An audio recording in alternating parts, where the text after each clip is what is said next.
is great, times are changing. This is the end of everything, but it's hard to say goodbye. In my dreams, we were meant to be, but everything feels wrong. Just doesn't feel right. It just doesn't feel right. Just doesn't feel right. Just doesn't feel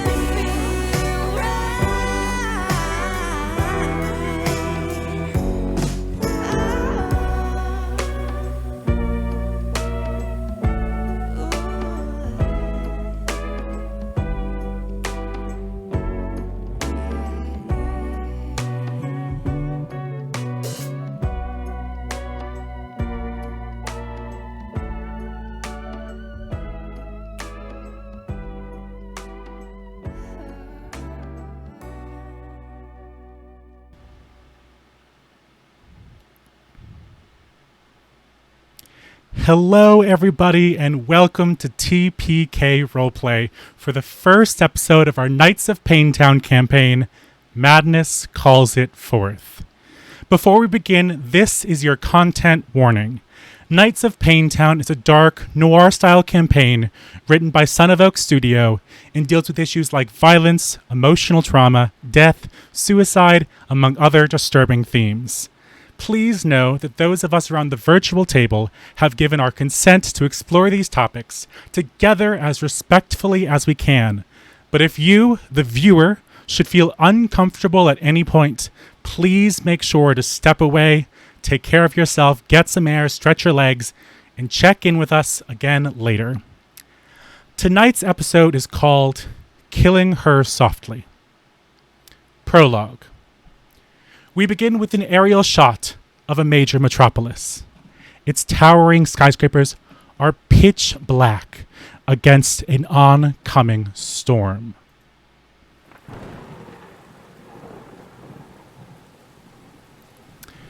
Large clouds roll across the outer suburbs in the gray-black late morning sky. It starts slowly and then all at once. One fat droplet, and then millions more. A biblical downpour descends upon the city, and thunder rumbles just at the horizon.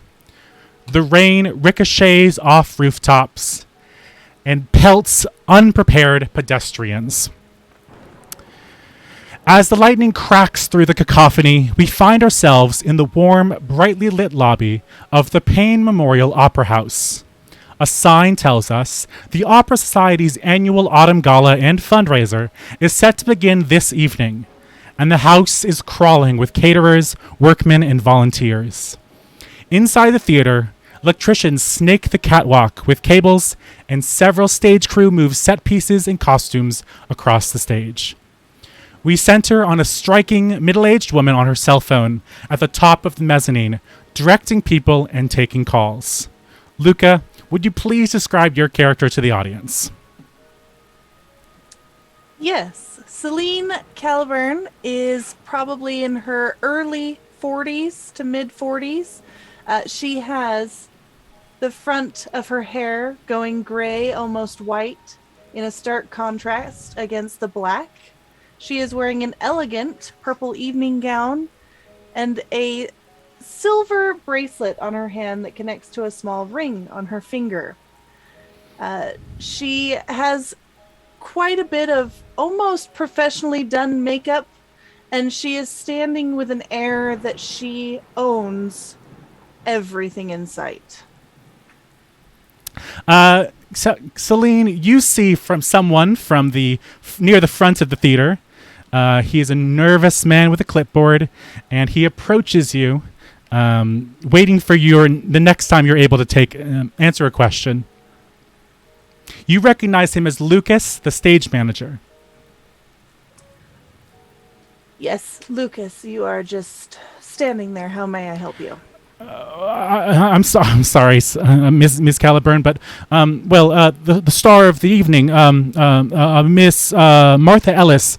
Well, we're ready for her, and she just hasn't arrived. We haven't seen her all morning. Do we have an understudy?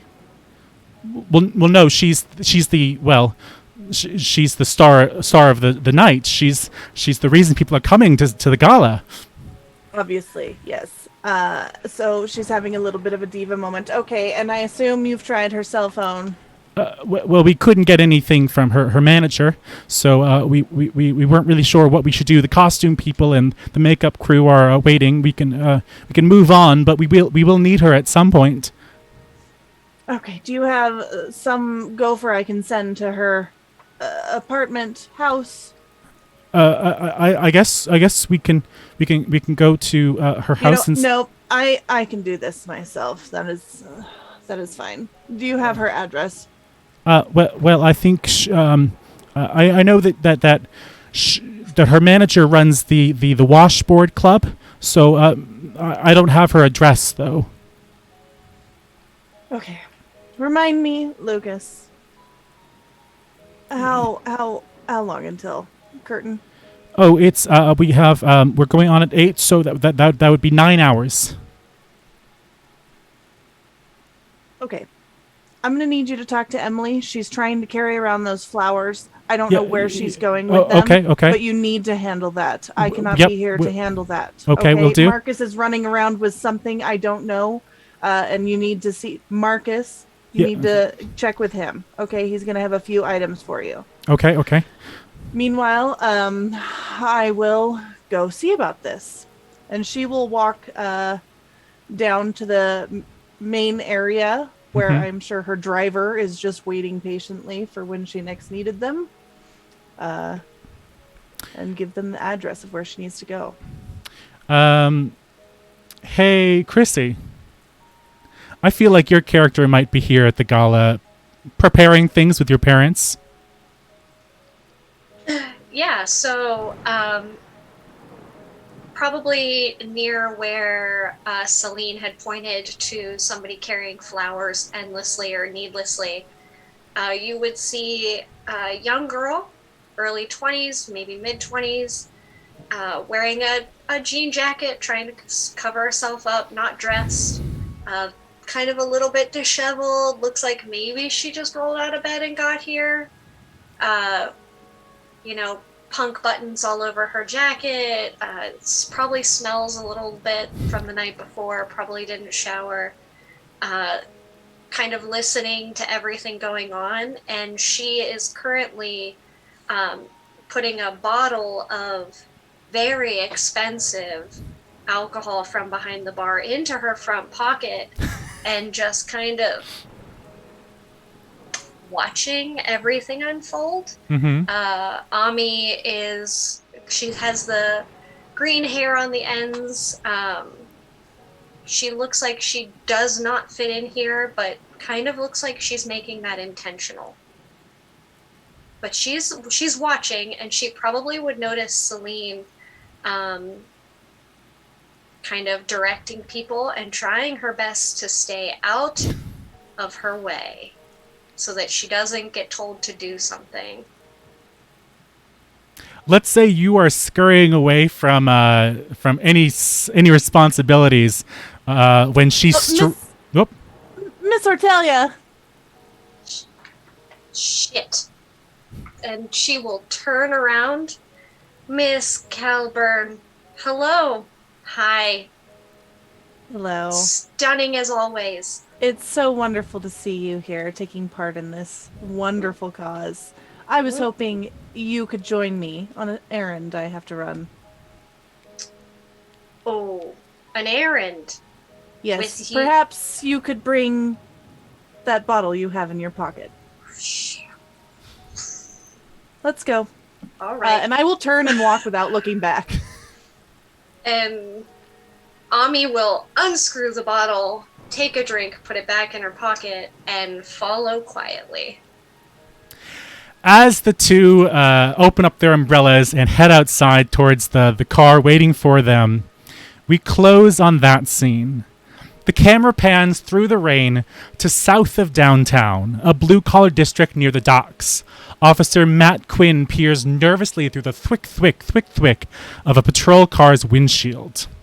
Well, I don't know about this, Tess. You sure you want to do this? Says Matt.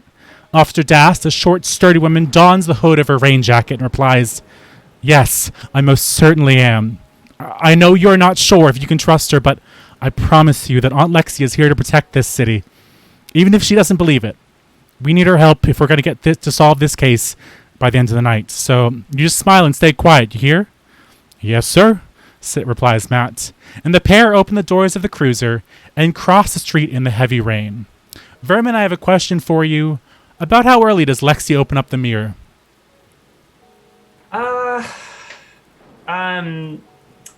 You're lucky today. It's normally not open until about noon, but she's in there already, doing an attempt at upgrading the Wi-Fi. How good is it now? It has a password now, which means you can use it. I guess that makes sense. And is anyone else there with you, or are you kind of opening the shop alone? Probably alone right now. Gotcha.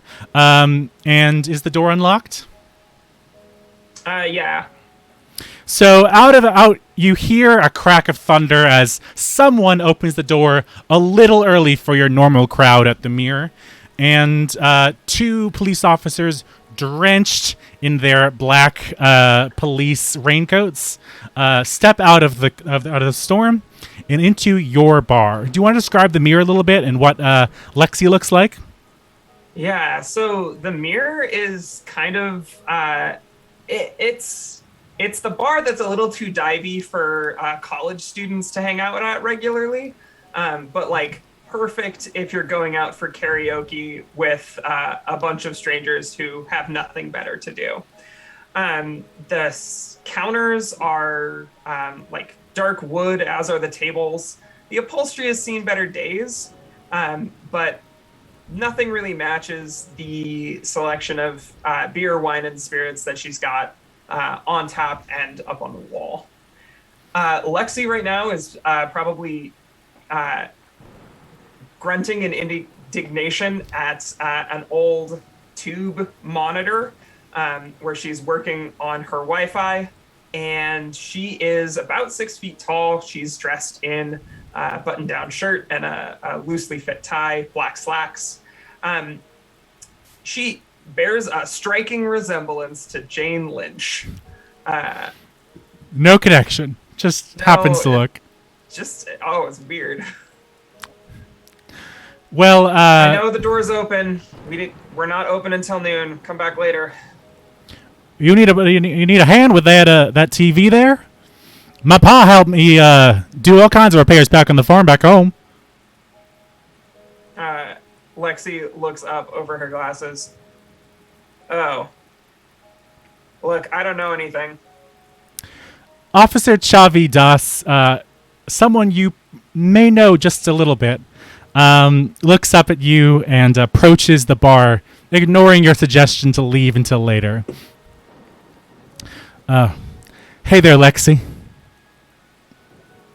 Hello, Chavi. I know you and I don't get along super well, but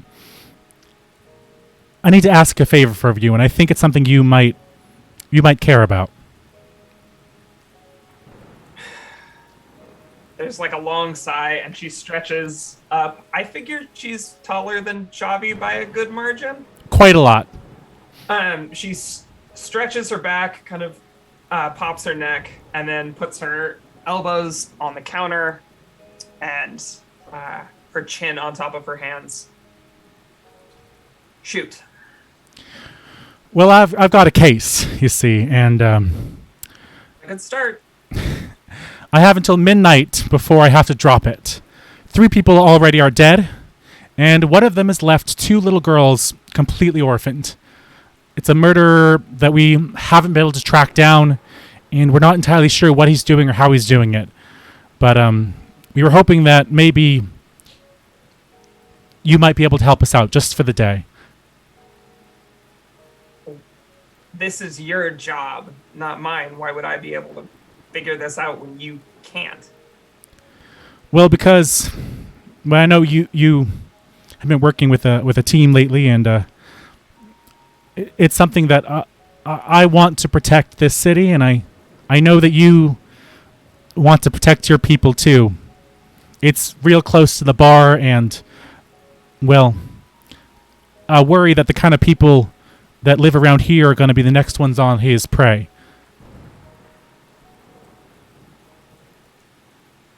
Will you do it for me? No, but I'll do it for the neighborhood. I guess I'll take that then.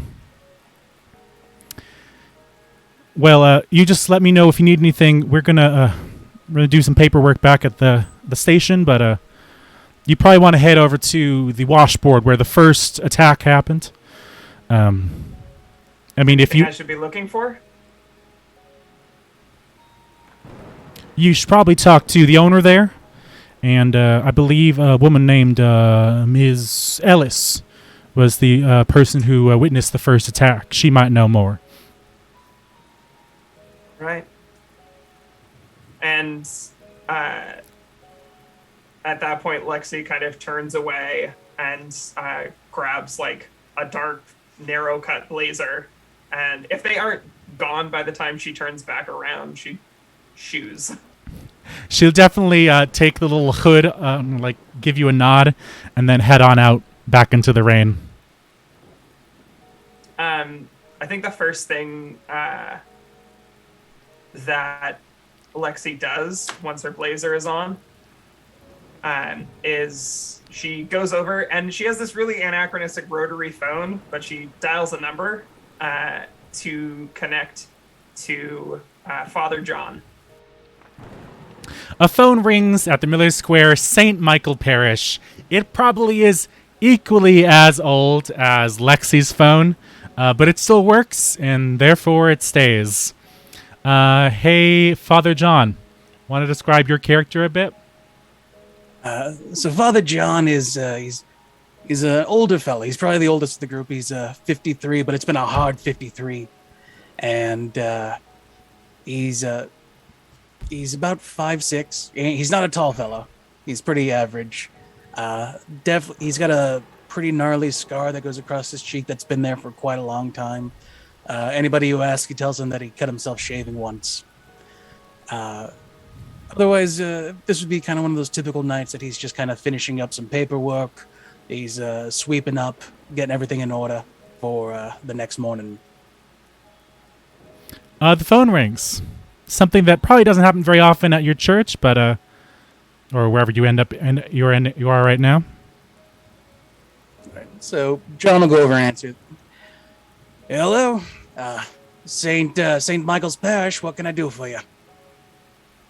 It's me. Hey, There's Lexi. Some cops wandered into my bar this morning. Well, they didn't say much, but it sounds like another one of those things. One of those things. Yeah. All right. Bring an umbrella. We're going to hit the pavement.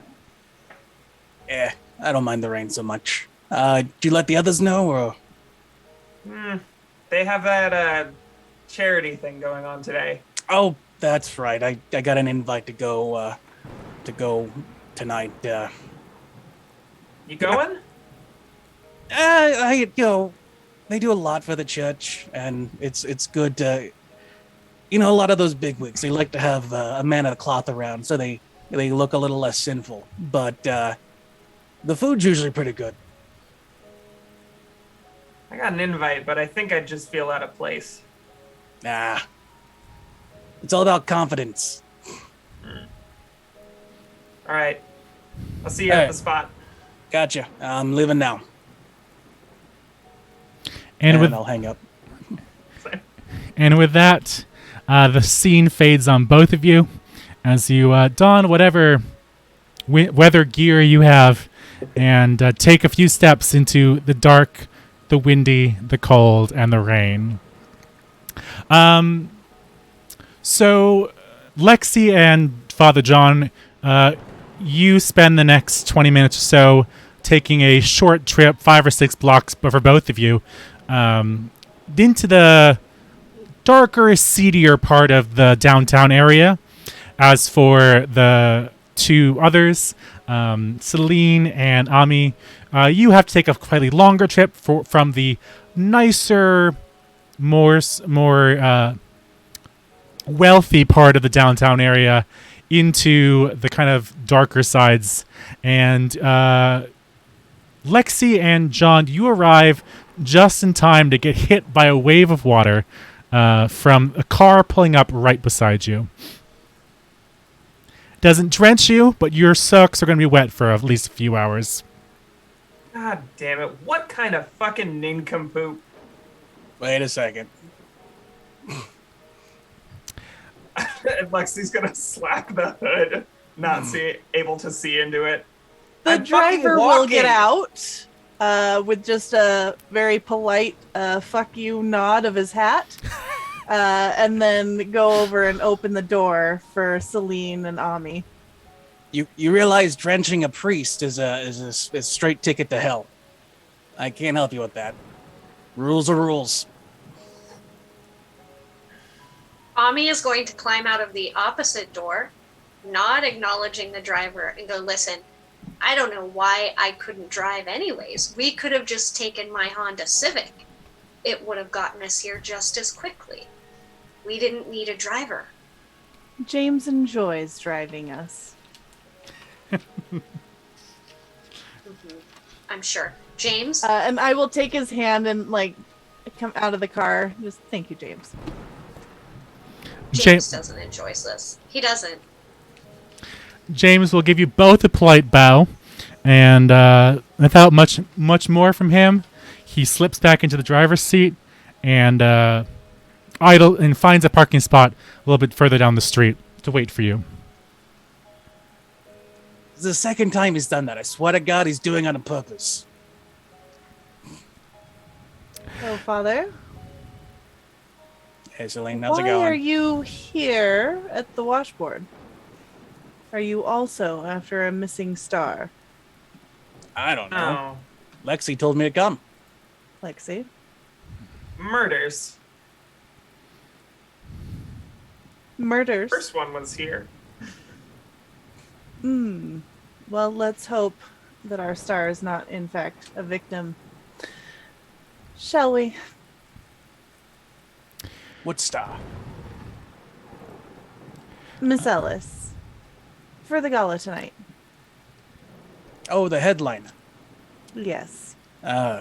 Christ. I All right. believe you did receive an invitation. I am sure you were planning on attending. Of course. We'd love to see you there. I'd love to be there. While that's And she's going gonna on, continue walking inside. while that exchange happens, Lexi's gonna like hold over the umbrella so Ami can get under it, so that they can go inside. Let's let the adults bicker. I can't with these. I'm losing my mind. As I'm trying to get away from everybody as quickly as possible.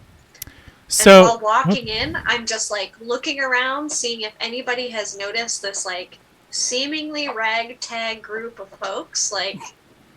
If there are any other cars parked, it's a bit early in the afternoon, but the washboard doesn't really close. The washboard, you see a sign on the side of a building that directs you down the alleyway and down a set of long stairs. Tucked into the basement of a grimy brownstone building, overshadowed by downtown's great skyscrapers, the washboard couldn't be located any lower without dropping into the sewers themselves.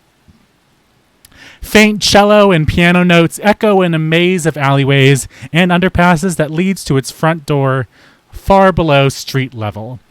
The place seems scrubbed, as if trying to rise up to the occasion of having a fleeting shot at glory. The front door is covered with posters heralding Martha Ellis's next gig, the Gala this evening, as well as a few other events later on. By the front door is a tall, imposing bouncer security guard wearing an oversized dark raincoat and stooped his massive frame beneath the awning of the front door. He'll check all of your IDs before letting you into the building with a bit of a grunt, and you'll find yourself inside the washboard. The basement music hall is much larger than you would have suspected. 2 bars run the length of the sides of the dance floor, while 20 small circular tables crowd the area between the stairs and the stage. A thin slice of floor is erected 2 feet off the ground that acts as a stage.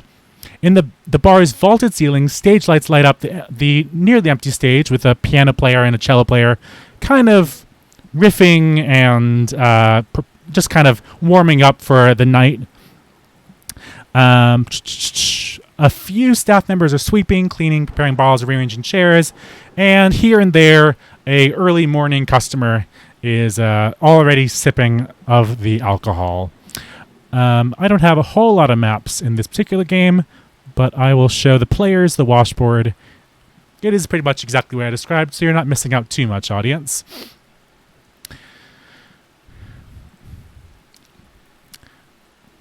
Where do you go first? Because no one seems to be greeting you at the door.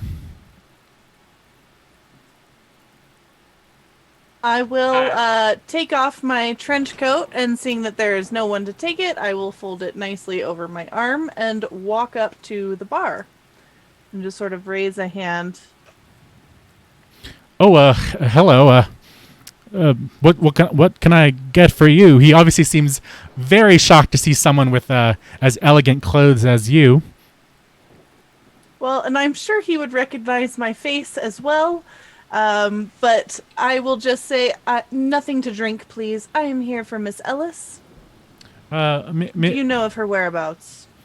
Well, let me see if Sammy's here and he can answer more of your questions. I'm not sure if I'm allowed to bring you back to her dressing room for obvious reasons.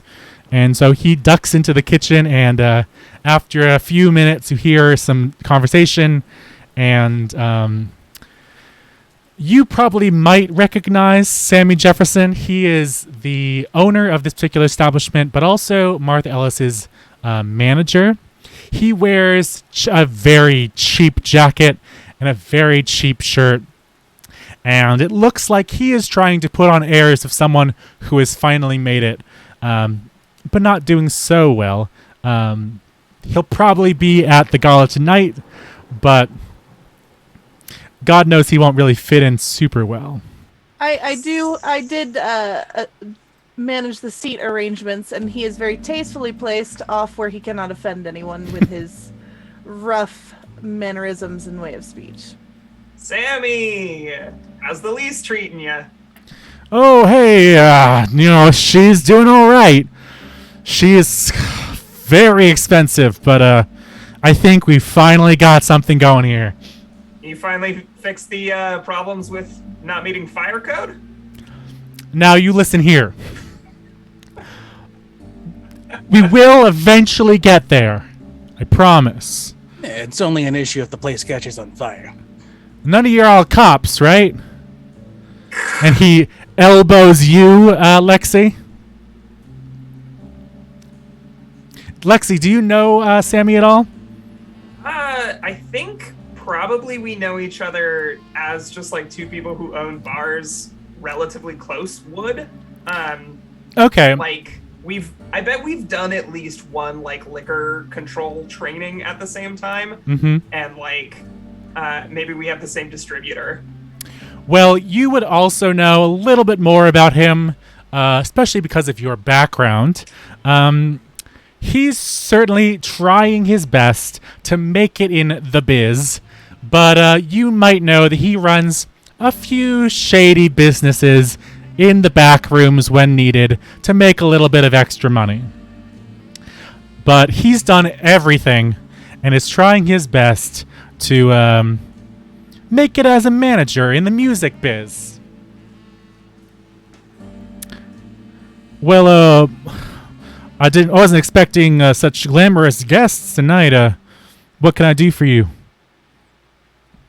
Take it away, sport. Miss Ellis. Oh, I'm so sorry, Lexi. Please continue. No, all Lexi says is, take it away, sport, gesturing at you.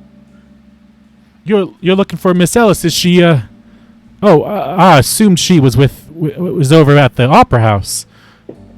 She is not here. Oh, she might be. I haven't checked her dressing room in a while.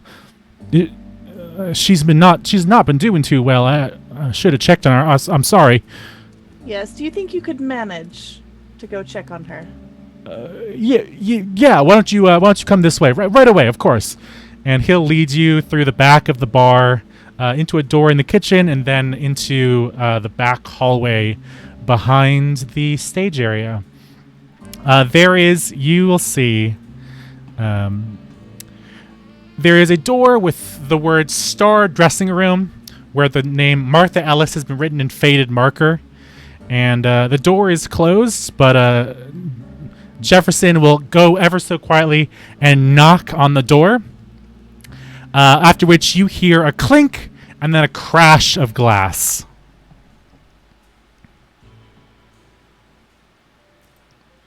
You gonna check on that?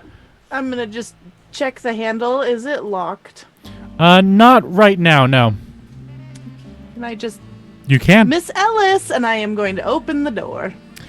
Your feet squelch on the thin carpet of the dressing room. Around you lies the shattered remains of Irish whiskey. And Lexi, you recognize this smell: cheap alcohol and cigarettes. The room feels humid, almost moldy with damp. The only lights in here are the faint orange glow of the dressing room mirror. Martha Ellis's so-called dressing room smells of dead flowers and alcohol. The small, cramped, converted storage room at the back of the washboard is probably all Sammy could spare to satisfy the diva's demands. The walls are lined with newspaper cutouts and posters of her glorious past. The title, Downtown's Most Soulful Voice, seems to stick out. Under the vanity, there's a bin with 3 or 4 liquor bottles, all of them empty. Martha Ellis is stunningly beautiful with dark red hair. She's the epitome of what one might call voluptuous. Besides her beauty, you can see that this is a woman with a troubled past. She's staring into the mirror, embarrassed by the broken bottle, trying not to look anyone in the eye. The poor soul was just starting to pull her threadbare life together, and now this. So Sammy peeks his head in behind you and says, "Martha, I thought you were supposed to be over with Miss Excalibur today. What have you been doing?" And she turns. She has a silk gown on with like the fake fur that lines it, and she just says, "I'm sorry, Sammy. It's just after yesterday. How could I go on?" I'm just going to turn to Sammy. Thank you for your help, in a very clearly dismissive tone. Yeah. I'll just be out in the. Yes. Okay. And then I will turn back and walk further into the dressing room. Who are you? Miss Ellis, I am Celine Caliburn. I am putting on the gala tonight, and I was just here to make sure that you arrived with everything you needed for tonight's show. Right, the gala. I'm sorry. I'm so sorry. It's just I've had a really rough week, and well, that man died yesterday, and someone's after me. How do I know I'm gonna be safe at the gala? I'm just gonna kind of glance at the others. Yeah, you said a man died? Well, yes. One of my most recent gigs was at a funeral home at the, what was it called? The Green Meadow Funeral Home? Yes, that was the one. And I was there to sing for Mr. Walsh. And, I was singing at the funeral, and, well, the murderer came in. I saw him again, and before I knew what was happening, he clutched his heart and he fell to the ground, and he's after me. He did something to that man, and I just know it. He's after me. Padre? And Lexi will kind of gesture back in the direction that Sammy was walking. Now, you're gonna have to slow down a little bit. You said someone died yesterday. Like, who was this person? Well, it was Mr. Walsh. It was the man who was having a funeral for his poor kid. I think his name was the Tom or Teddy or something like that. His kid? Yeah, it was the most awful thing. He was ill and he died, and they brought me in to sing at the funeral for the father and the two little girls. And then the father died as well. You see, it's this man. He keeps following me, and he I don't know what he does. Something dark or mysterious, and they just die. You know who he was, or where you might have seen him before? Well, I saw him here. That's why I know he's out to get me. You see, one night, me and Cyrus, that's the bouncer, we were heading out after a late night, and we saw him here with with one of the patrons. He was I don't know. He had a dark hoodie on, and they were in an altercation. And well, you see, he did something, and he died on the spot. He just fell to the ground. So I didn't. It's two people now that you've mentioned. Yes. Well, that's. I mean, I don't know how he's doing it, but I just know something's up with him. Hey, listen, it's okay. I understand you've been through a lot. You've seen quite a lot from what you've been saying. You can be calm. You can relax with us. Okay, we're not here to accuse you of anything, but if we can help, we want to help. Well, thank you. I don't know your name, Father. Oh, Father John. And over at the St. Michael's Parish. I don't recognize it. I don't attend church very much anymore. I'm sorry you have to see me in such a state. It's okay. The only reason I go is because it's my job now. Your job is to check in on young singers? No. The only reason I go to church is because it's my job. It was a joke. Oh, okay. Yes, that's very funny. Yes. I'm sorry. I've just been shaken up a lot. No. It sounds like it's been quite a traumatic couple days. Was that the first time that you saw this person when he encountered the hooded figure? I think that's the last time I remember. Well, you see, there's this. I have this theory though, and she'll take down an old newspaper article, maybe 3 or 4 years old at this point, and she'll hand it to you, and see. I was sabotaged, and someone spiked the drinks in the club and made everyone go crazy, and I swear it wasn't my fault. I think he's out to get me, and I think he might be the same person holding a grudge against me. I don't know why. I'll look at the document that she... So, what do you find? I need to find the text real quick. Basically, you find an article of a night about 3 years ago when... it's a kind of review of what happened at the bar that night when Martha was singing. And they describe her again as... well, you see in the article that Sammy has branded her as the most soulful voice, but the article goes on to list that the whole crowd at the bar that night seemed to break down, and they had to be sent to the hospital.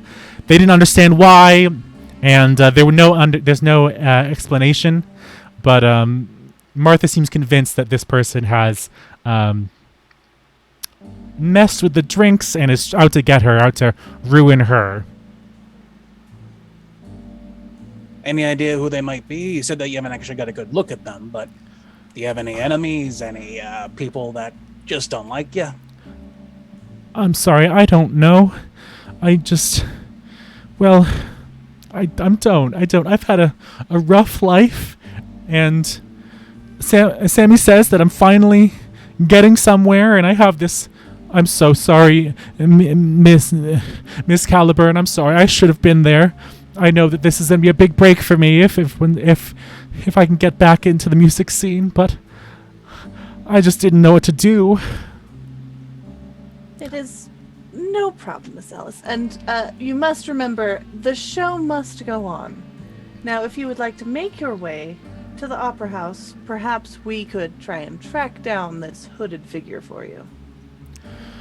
Oh, thank you, Miss Caliburn. Thank you. I'm sorry, I didn't get the other two. My name is Martha Ellis. Call me Lexi. Pleasure to meet you, Lexi. Mommy, is there a women's room? I know this isn't just goes right through me sometimes. Is it out? Yeah, out by the front door when you came down the stairs. There should be, I believe there's a ladies' room over there. Perfect. I'll see you tonight. And Ami's going to go ahead and sneak around. Okay. Where are you sneaking? Probably back the way she came to see if she can find an empty office or an empty desk around to see if there's anything that maybe the owner of this establishment might have that's going to point towards anyone specific or that documents anything going on with Martha. She's just kind of doing her like weird, sneaky, nosy thing that she would normally do behind a computer screen, but she's not there behind a computer screen, so she's gonna try to do it in person. Okay. You head back out, and you know that one way that the way you came through went through the kitchen, which probably isn't leading anywhere helpful. So instead, you walk the long hallway. There's an elevator at one end, and you see another sign for a dressing room and some storage rooms. And as you keep heading back down further, you see a bright red exit sign that leads to a set of stairs, as well as a closed office door. Yeah, so Ami is going to pull the bottle out of her pocket and just kind of attempting to pretend as if she's been drinking, stumble into the office. Not trying to do it secretively, just in case somebody's on the other side of the door. Can you roll our first roll of the game, because this feels appropriate? Yeah, I did that. You're going to roll sneak around? Yeah, did that. Oh, you did it already? Yeah. Oh my. Yeah. Did you add any power tags to that? I don't have any that could be helpful. Whoops. Yeah, nope. Maybe sarcastic remarks, but probably not that. Not quite ideal right now. Yeah. So you barge into this. This will work well. Fine. You barge into this office, and Sammy Jefferson is right there at the desk. And she will just holding the bottle. Oh shit! Thought this was the women's room. No, you're quite far from there. You came in with the Miss Caliburn, didn't you? Yeah, she's a piece of work, eh? Yeah, he's going to take a few of his things, and he has like a stack of money and a few books, and he's going to hide them kind of in the desk drawers, and he's going to kind of get up from the desk, pull out a chair next to him, and say, "Did you have something you wanted to say to me? Is there something? Were you looking?" Nope. Don't want to say anything. Do you want a drink? Well, I guess I could have one right now. It's just. Yeah, let's do that. Listen, I've got a long night ahead of me. I have to deal with all these fancy pants hoity-toity motherfuckers all night long. And I'll tell you what, I don't know if I'm gonna make it. And she will sit down in the seat that he kind of like pushed out and look for it. You got a couple glasses, man? I'll pour us the first one. Sure. And he'll go to his bar cart behind his desk. He'll grab a couple glasses and lay a couple out for him.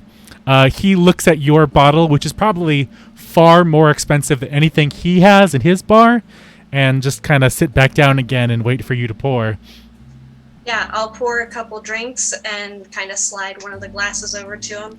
So, not to downplay what you're doing here, man, but does she always drink like that? I mean, not that I'm judging. I'm not judging. But that was a lot of liquor.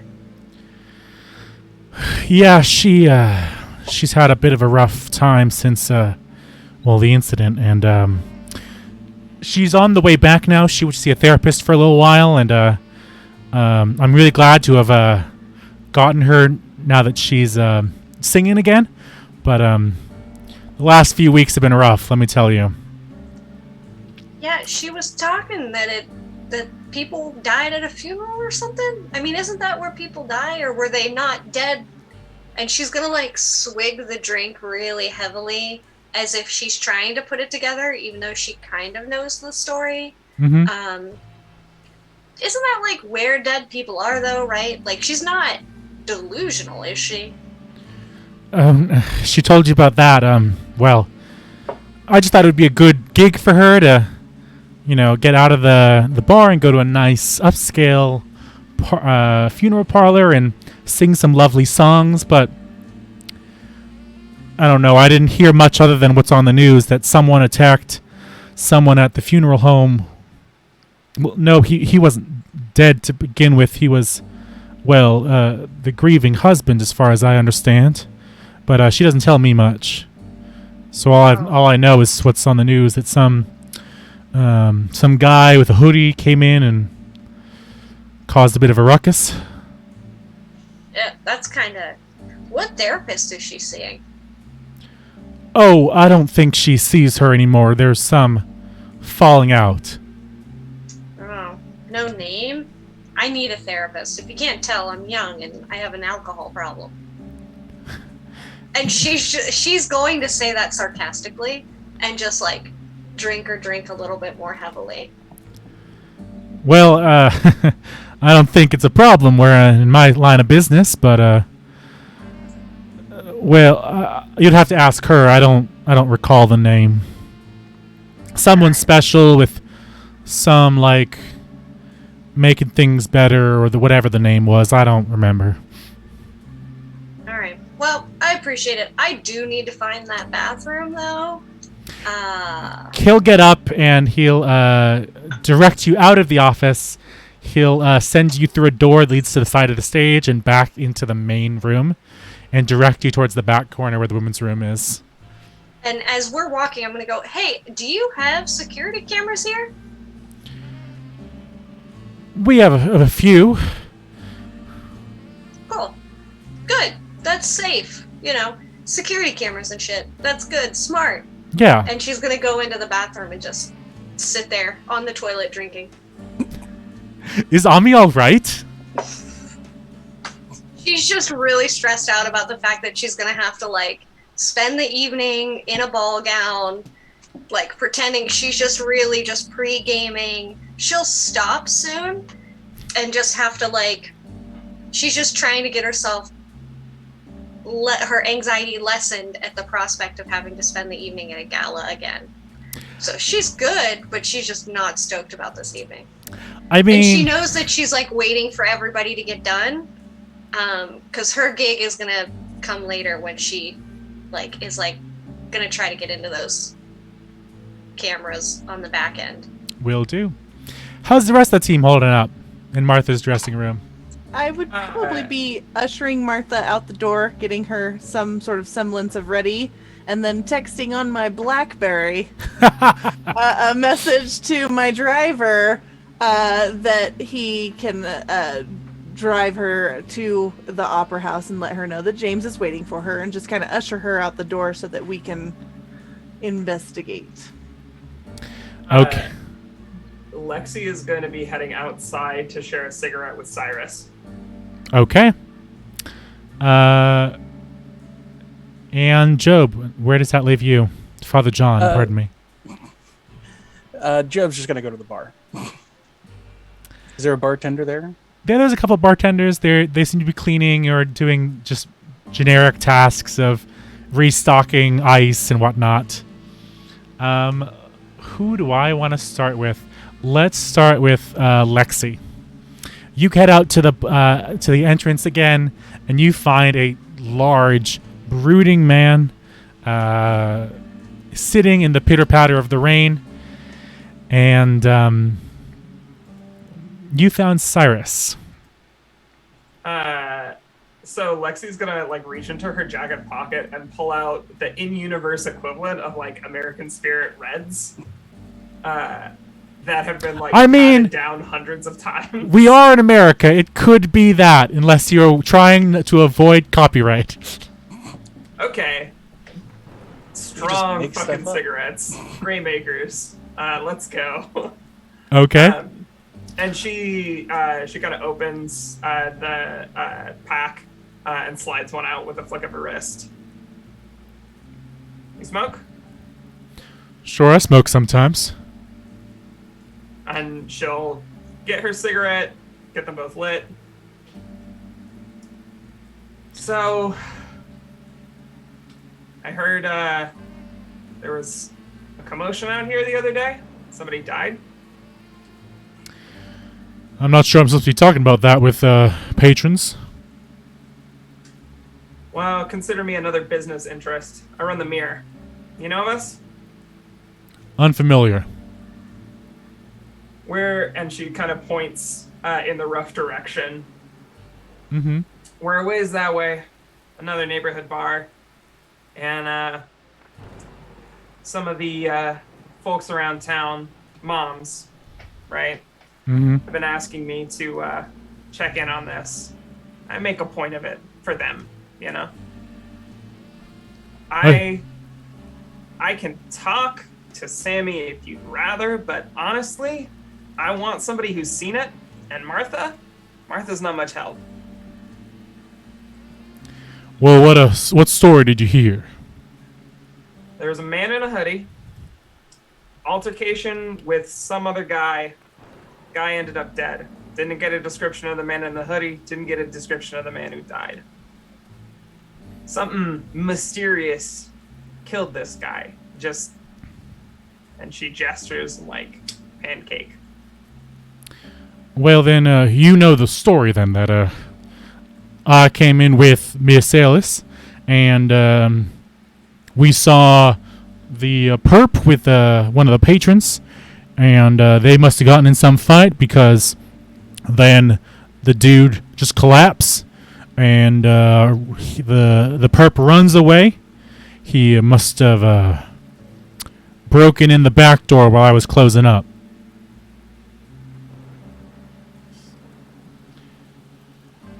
Must have, or there was a break-in?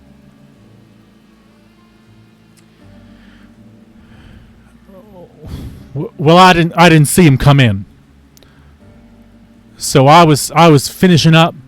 I was locking the front door, and that's when me and Martha came in and saw the two of them bickering. I tried to give chase, but I didn't find him. Okay. And nobody saw his face? Just some kid, a young guy with the bald head. That's all I remember. Lots of I saw tattoos on his hands, but not much else. Did you recognize the tattoos?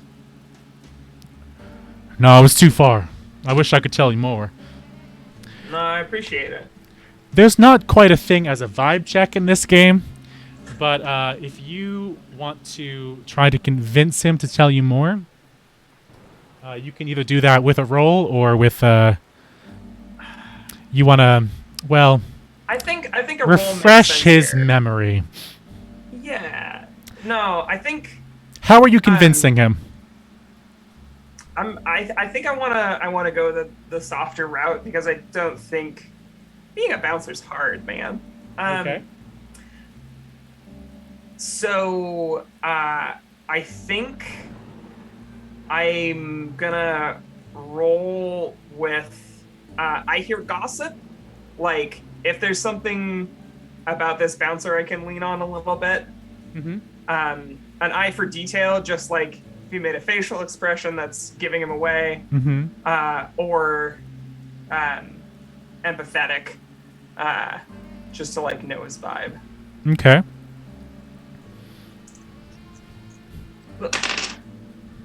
Okay, rolled an 8. That with your power attacks? That's with my powers. So, when you use your abilities to talk, threaten, or seduce someone into doing something, roll plus power. On a hit, choose a relevant status with tier equal to power. Your target can choose either to take a status or, on a 7 to 9, give in a little but protect their own agenda, or on a 10 plus to change their agenda to include yours.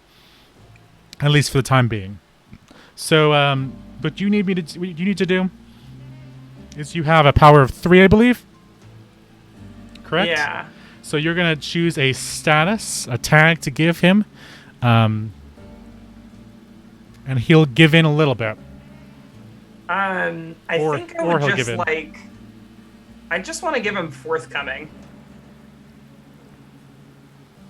Okay. Yeah.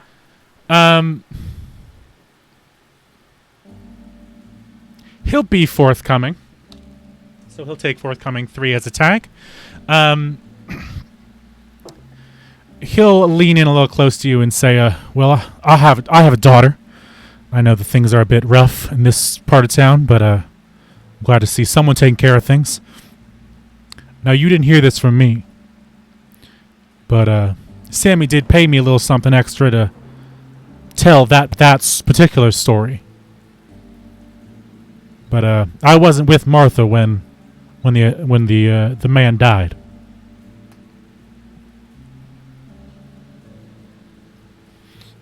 You see, Martha was already there, and the guy was across the room from me. And what I said about breaking in was true, but Martha was there in the room. Just so you know. Was she touching the body?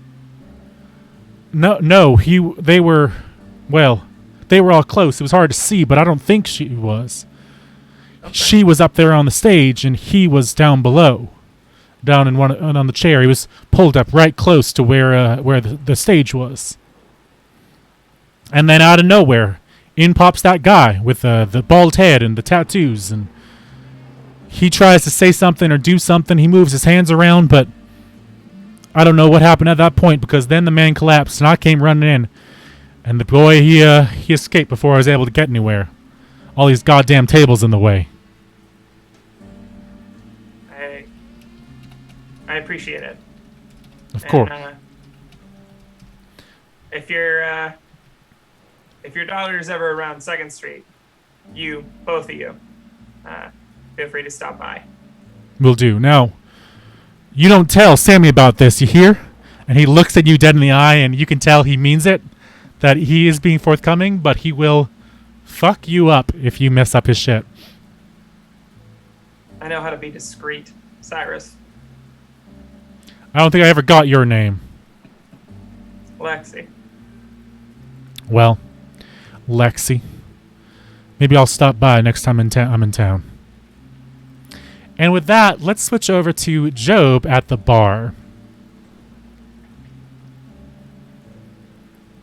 Job, there's a couple bartenders, one at each of the bars. A few more are pushing in chairs and cleaning tables and picking up trash. But he kind of just gives you a nod as you come by and cocks his head a little bit at a priest. No, a priest walks into a bar. It sounds like a joke. That's a good one. So, am I serving you today? I mean, I'll just take out ice water for now, but boy, it's a shame about what's going on with Martha, ain't it? Yeah, it's a lot. She's been here for a while, But I mean, I don't see her very much. She's been a mess from what I hear from the other waiters. I know that 2 or 3 of my bottles have gone missing in the last few days. Well, from what I've heard, she's had a rough few days. You, by chance, were you here when the ruckus went down that she'd mentioned? She, unfortunately, was a little fresh in her memory, a little too fresh, so she was a little tight on details because she was a little emotional from it. But do you know anything about that? I don't know much, but I did recognize the man who was here. He was a regular. He came here with his friends a lot. There's some kind of execs or something from down the street. You know, the rich folks like to come in here and pretend they're one of the rough crowd. But exactly. I mean, I wouldn't say that because it is my job, but it's not my career, if you know what I mean. But, well, the 5 of them would come in. The 2 couples and that guy would come in every week or 2. And I only noticed that he was gone, that he must have been the one when he stopped showing up. So you weren't here the day that, or the night that someone met their end, or? I mean, I was here, but I'd gone home by then. We should have been closed, but Martha's a bit of a drama queen. She likes to spend a long time in her dressing room. I mean, theater folks can be like that. Any idea about who? She mentioned a guy in a hood who did everything. Any thoughts on that, or did you recognize who that was as a regular, or? I mean, I didn't see him, as I said, so no idea. I haven't seen anyone like that lately, but you'd think a bald head like that would be kind of stick out. Yeah. I did hear from someone on the news lately that there was some other weird deaths. Who was it? Someone again, real rich. I don't remember their names, but a lady that she died recently. She was she lived at one of the estates, one of the penthouses downtown, I think, and real rich husband. And the lady died, or the husband died? I think it was she who died. Some young, pretty little thing that died of mysterious circumstances, the news said. Well, it's a mysterious city. What are you going to do? You could say that again. If I can find that news article, I'll let you know. Yeah, that'd be good. And last but not least, we're going to circle back to Celine. You've sent Martha away in a car. Did you send her with James, or did you send her like on a taxi or something? Oh, I sent her with James, of course, to make sure she got there safely. Okay. But the moment she is ushered away, I am just going to kind of stop and look around her dressing room. Okay. And I am just going to just kind of look around, like kind of try and see if I can get a sense for if I were something that was hidden, where would I be hidden? Let's see what you can find. I'd love to do my bullshit detector. Why don't you roll for us? Because you are definitely investigating something. Roll investigate plus any power tags that you feel are appropriate. Let us know what those are. Okay. When you use your abilities to seek answers to burning questions, roll plus power. Did that work? On a hit, you get clues equal to power. Spend your clues 1-to-1 to ask the game master a question about the subject of your investigation, or ask another player a relevant question about their character. They must give you either a straight answer or a solid lead. On a 7-to-9, they can choose. You can also choose one of the below. I got a 10, a great success. A great success. Well, that's good. So you don't have to choose any of the problems, but you do. How many power did you have for that roll? Just one. You get to ask me at least. You get to ask me one question about what you're looking for, and how are you doing it? I am going around just looking through this dressing room, just kind of getting a sense, having a dressing room of my own, having grown up with, my grandmother. Like, I know women's dressing rooms, there's always a hiding spot. There's always something, whether it's secret love notes that you're keeping, or an extra joint or something for before performances. There's always some sort of hiding spot that each girl has in her dressing room. Mm-hmm. And I am going around just using my bullshit detector, just kind of looking around to try and find that. So my question to you is, where is the hidden thing in this room? Where is the hidden thing? If there is one. She's definitely hiding a few things in this room. You look around at the. I'll give you a twofer, actually. You look around at the various posters and the various newspaper clippings on the wall. Some of them are good, and as you see, the older ones have black Sharpie that have been crossed out certain things, and you can tell that these are some of the articles that may either gave for bad reviews, or one of them has the article that she showed you is the one where the house broke down. But as you're searching around, you also find a locked drawer. All right.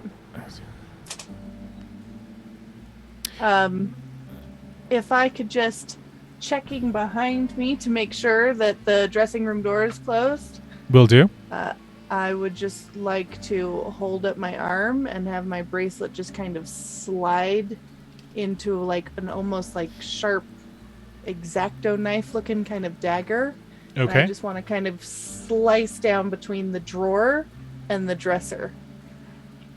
Can we highlight that this is the first time that we've done something supernatural? How do you mean? Oh, I mean, yeah, there is some supernatural Yeah. shit going on. So, would you want to describe Excalibur a little bit? Yes. So on my wrist, I have this gleaming silver bracelet that is connected to a little delicate chain up onto my ring finger. And if anyone were watching, but I have made sure that no one is, at least that I can tell, you will see this kind of metal almost transform into a liquid alloy, almost covering my hand like a glove before extending into the shape of the dagger that I want it to be. And this is your special relic that can turn into any weapon, correct? This is Excalibur, the weapon. Excellent. So you make it into some kind of dark knife. You slit the probably cheap lock on this particular drawer, and inside you find a bunch of makeup, a bunch of random things and tape and stuff for her when singing on stage. You do find crammed into a back corner a small business card. On it, Reach my hand in the drawer and for just a second start cutting things and be like, oh, right. And like just kind of concentrate till it goes back, since I am still getting used to having this thing, and then dig around this hidden stuff. it slides back into place, morphing once again into your bracelet. And you find that you've cut the business card, but piecing it together, you can read across that it says, "Mending the Broken, Dr. Selma Perrin, Therapist." There is a phone number and then no other information. I'm going to actually pull out my BlackBerry and I'm going to dial that number.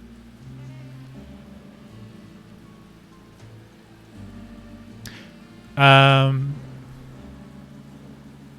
going to cut away from you for just a second. Yep. Job, no, hold on, sorry. Job, you're at the bar.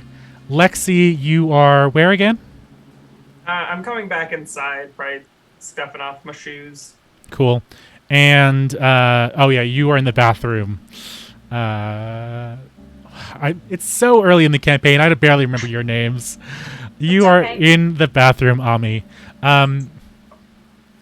Joe, real quick, the bartender is actually going to wave you down again and tell you. Actually, the guy who came in here, I remembered. Yeah. His friends are always going on and on about something about the advertising agency. I think they may all work there together. Advertising agency. Which one's that? There's the one that's right up the road, Macmillan. I think that's what it's called. Macmillan Advertising. Okay. If you're looking for them, they might be there. Yeah, maybe I could speak to his friends. They might have been seeing a little something being so close. Yeah, exactly.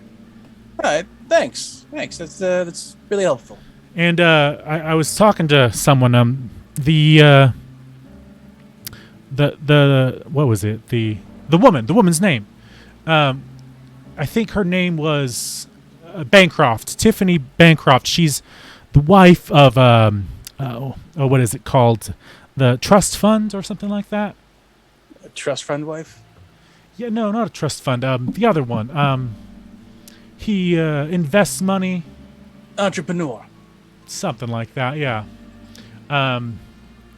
But again, they live pretty far from here, as far as I know. But Tiffany Bancroft, I think, is her name. All right. I don't know. I think I can. I don't know if that rings any bells, but Yeah, well, with people passing, they usually like to get a little spiritual and, look for answers, and that's what the church is here for. So maybe I can speak with them and see how they're doing. okay. Back to you, Celine. You are listening to the ringtone of your BlackBerry as you call Mending the Broken Dr. Selma Perrin. Shockingly, she picks up the phone. Dr. Selma Perrin, who am I speaking to? Hi, yes. This is Miss Caliburn, calling to check to see if I could maybe set up an appointment with you. Miss Caliburn. Oh, yes, I recognize the name. I'm sorry. I do hope that you are comfortable with discretion. I wouldn't want anyone to know that I had called. Discretion, of course, patient confidentiality and all that. Mm-hmm. But I'm not sure I have any availability at the moment, so you'll have to wait until I have some open spots. Of course. And you're just completely all booked up. There's nothing that I or the Caliburn organization could do. I understand that you are a very wealthy organization, but unfortunately, here at Mending the Broken, we have to be very particular about our clients. I'm just completely booked up right now. Thank you for your time. I'm going to hang up and then set a reminder for myself to check on the lease on that building. Okay.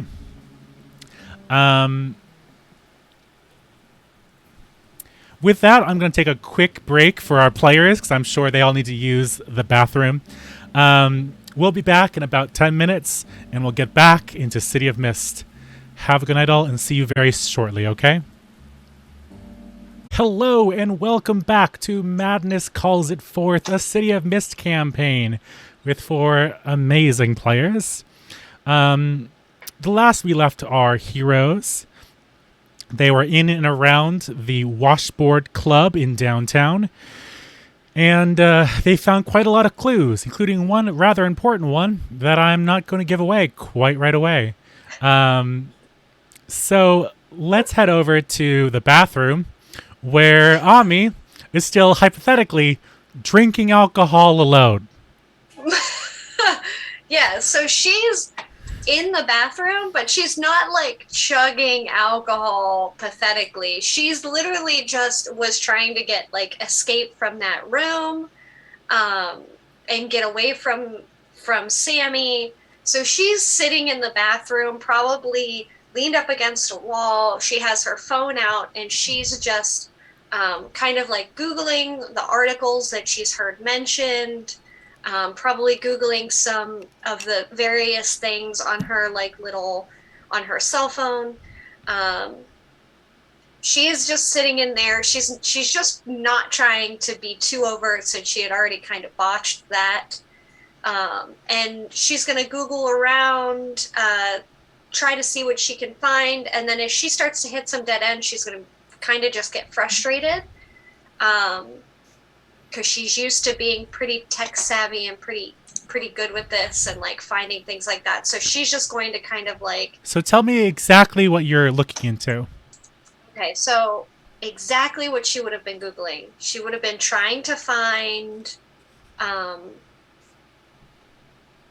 she would have probably tried to figure out the therapist somehow. You would not have been in the room there when that happened, unless you kind of come back out to the rest of the group.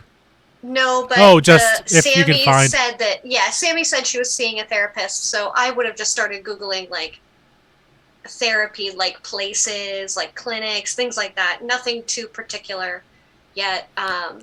You go to Google and you find 6,825 results. Exactly. Page 1 of 984. Page 1 of 900, right. So she would have, like, started Googling very general stuff to see if she could, like, get an idea of what's around. And when it wasn't as in-depth as she wanted, she would have just gotten frustrated. She probably would have just shoved her phone back in her pocket, swung the door open, seeing Job and Lexi probably sitting at the bar. Are we, like, done here yet? Or...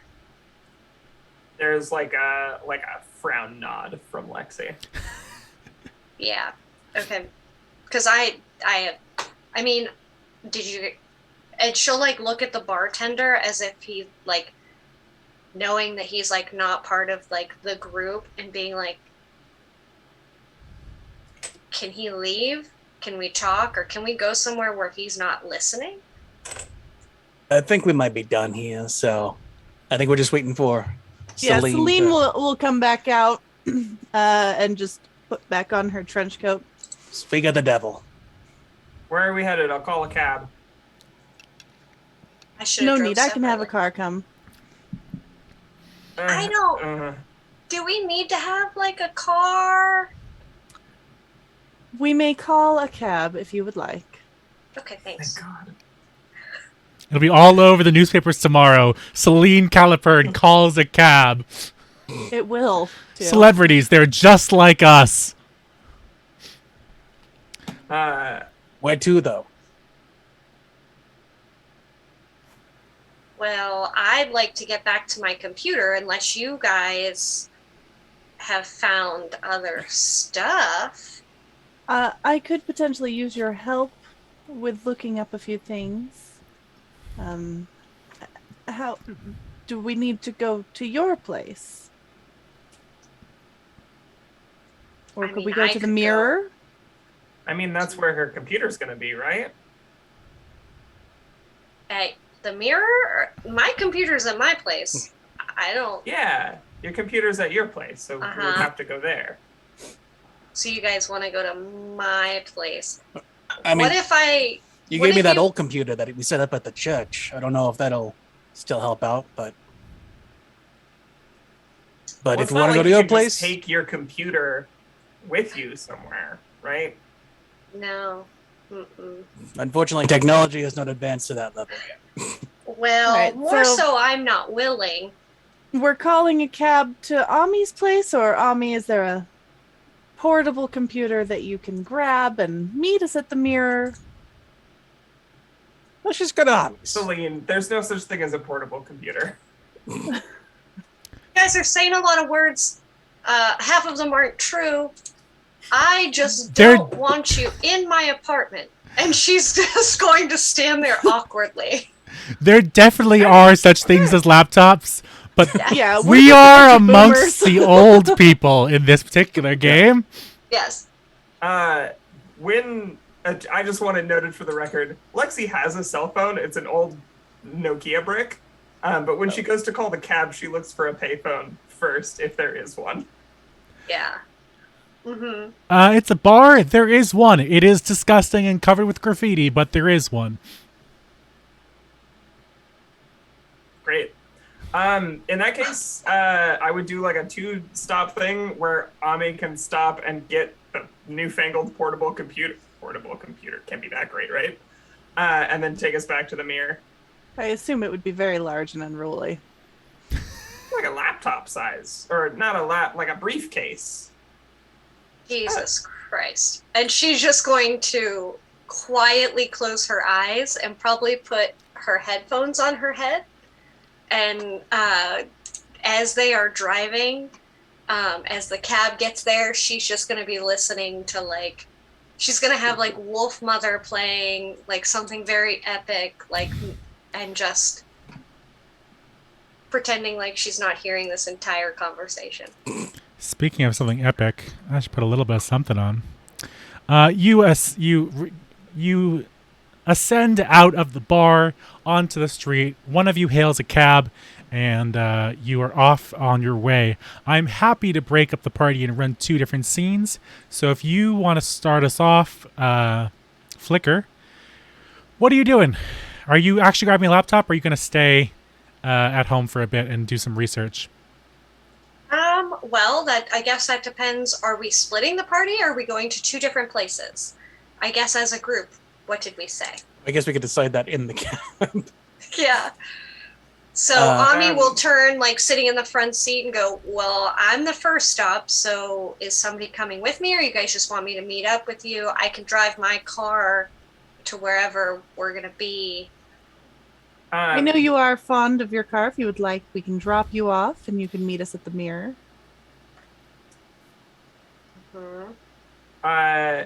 Lexi is actually looking kind of antsy at that, and is like, I was gonna hit the bricks and go over to the funeral home afterwards.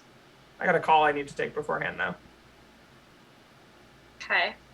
How about if we're splitting up,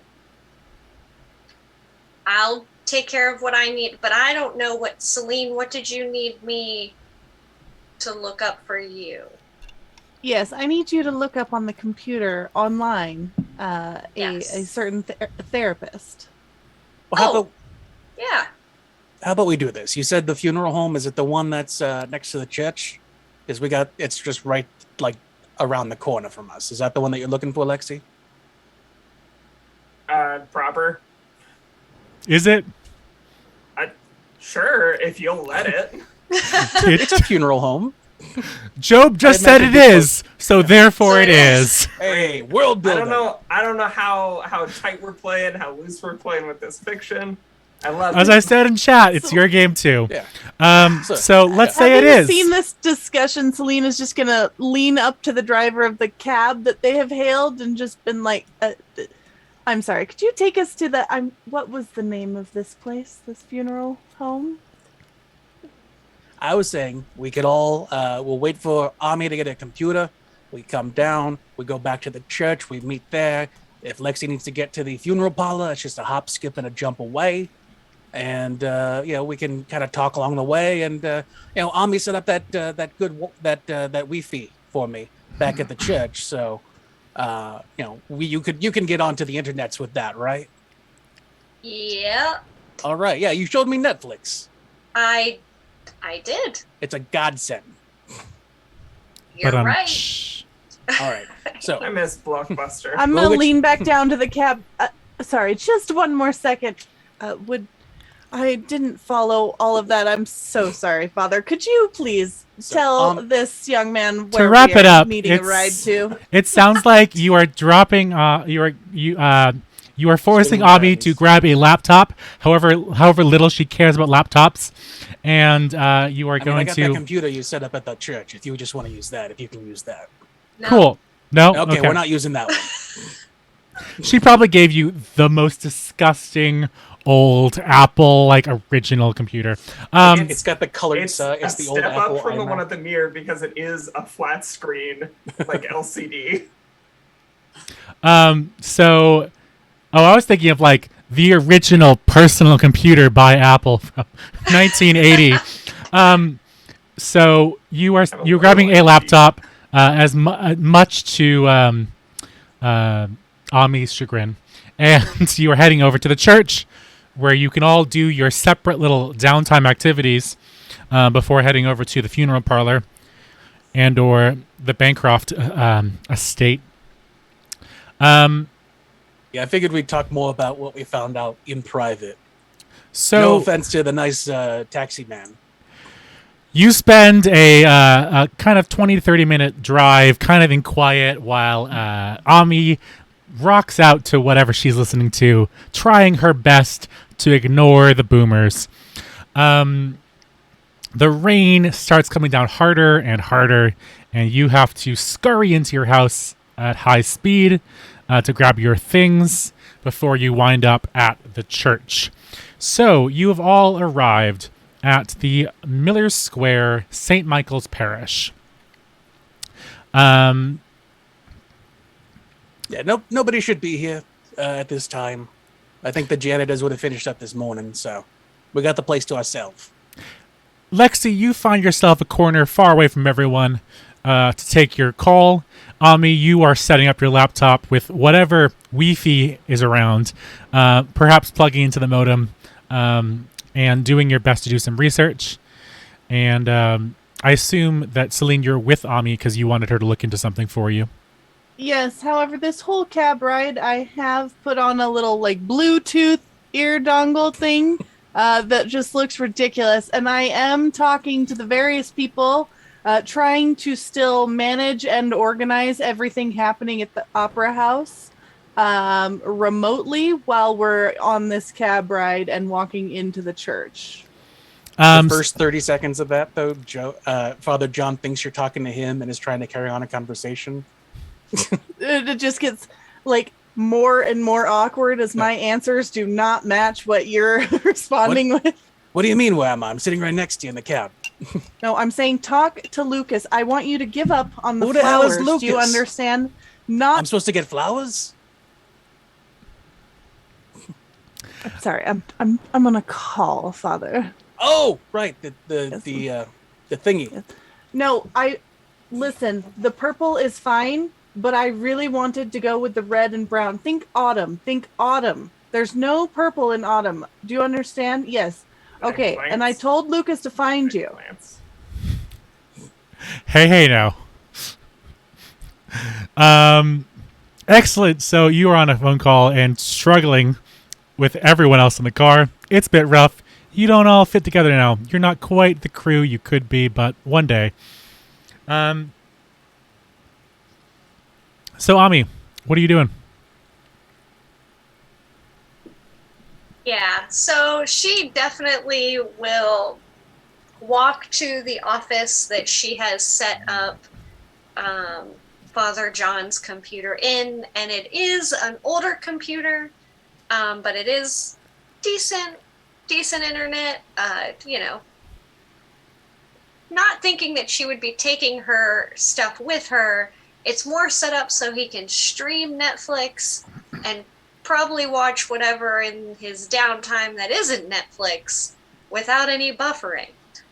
Have you guys been watching this the Sabrina on Netflix? Oh God, it's good.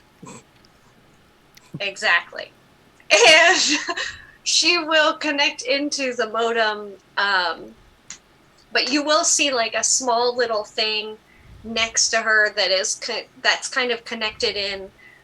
She would utilize things like Tor browsers and things like that just to make sure that she's kind of continuing to protect her computer and her searches and everything that she's doing to a degree that is untraceable and pinging itself around to various places. And she would definitely start looking up ways to get into and hack into wherever the camera video was of inside the bar of that night, wherever it is saved to, if it was still saved. And then also helping Celine with whatever she is. And she's just, you can kind of see her furiously typing and moving things on the screen of the computer.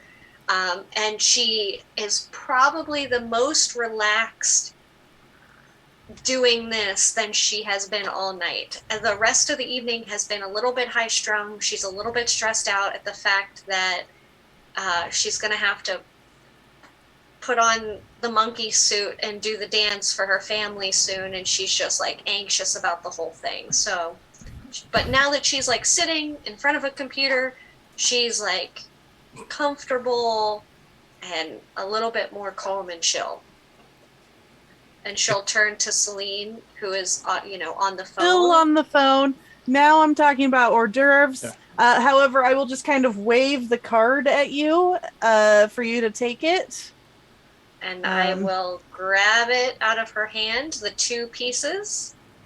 Yes, but I'm like holding them together with like my hand, and you just deposit them for you into your hand as I continue to just discuss very firmly and increasingly loudly with someone about refreshments. And I will look towards like Lexi and John and like, got this over here. Don't worry about me. You need a stapler, some tape. I got some Scotch tape. No, it's fine. I'll deal with her, I guess. Cool. No big deal. Are you using that secret that secret internet, the dangerous one, the dank web that you were telling me about? The dank web. That's what you said, right? No. What? Dark. Where are you getting this? What are you watching on Netflix? Do we need to put the child Netflix on your account? Hey.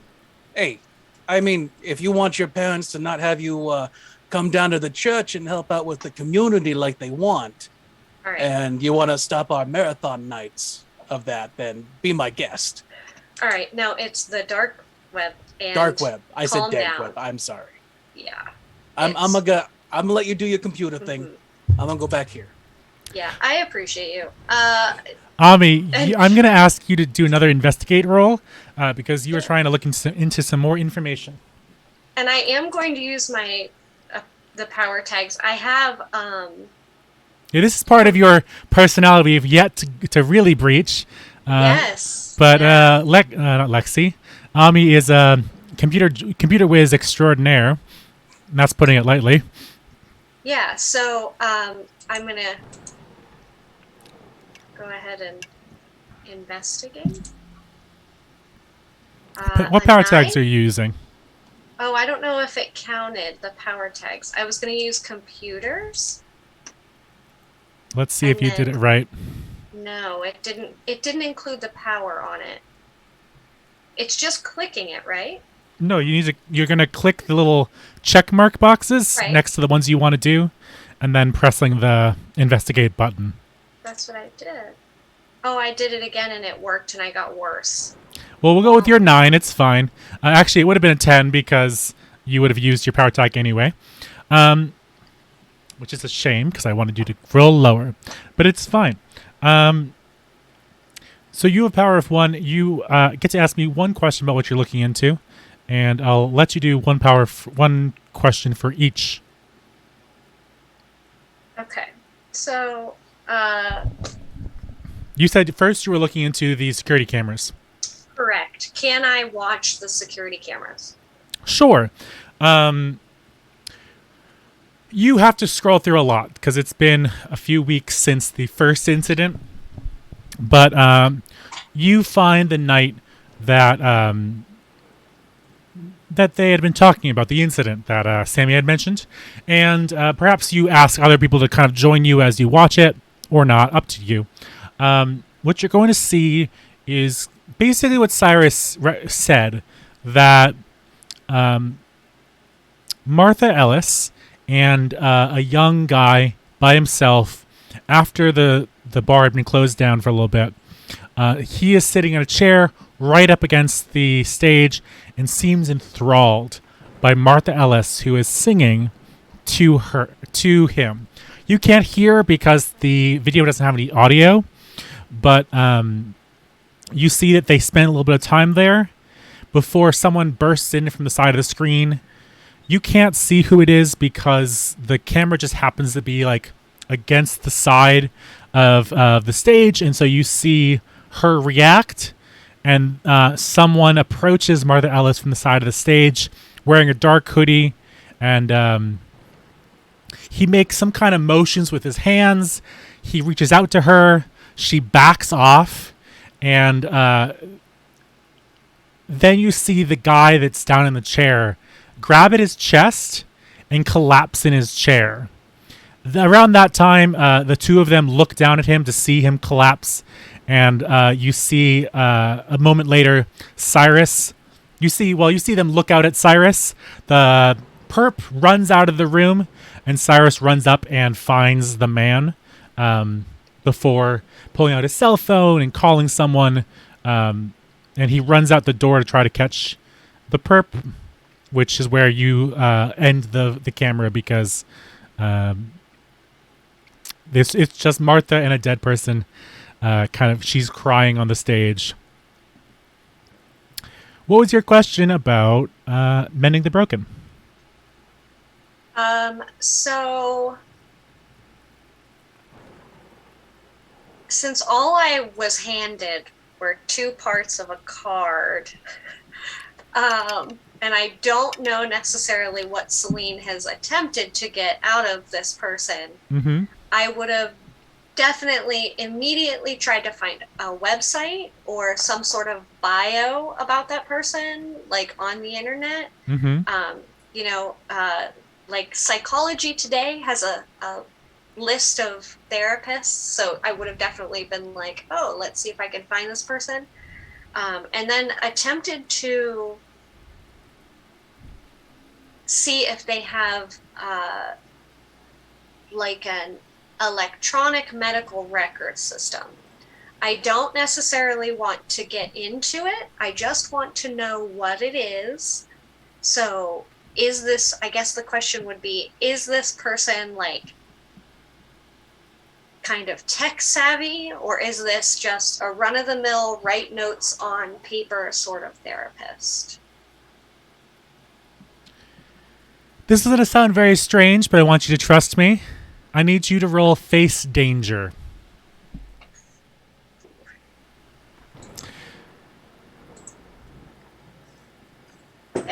Oh, I didn't mean to have a power on that, so.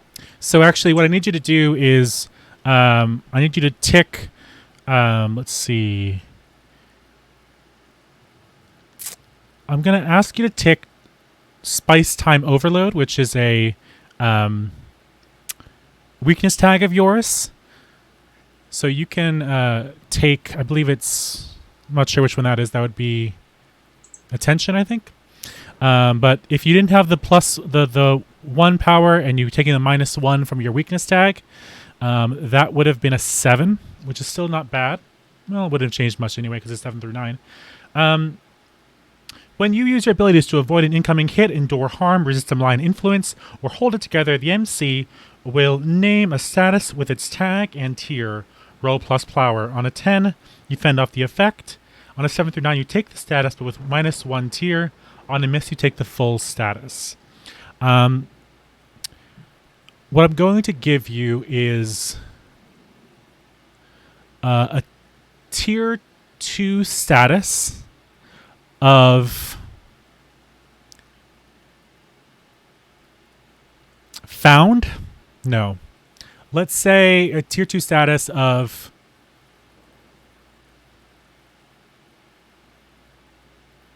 malign influence, let's say.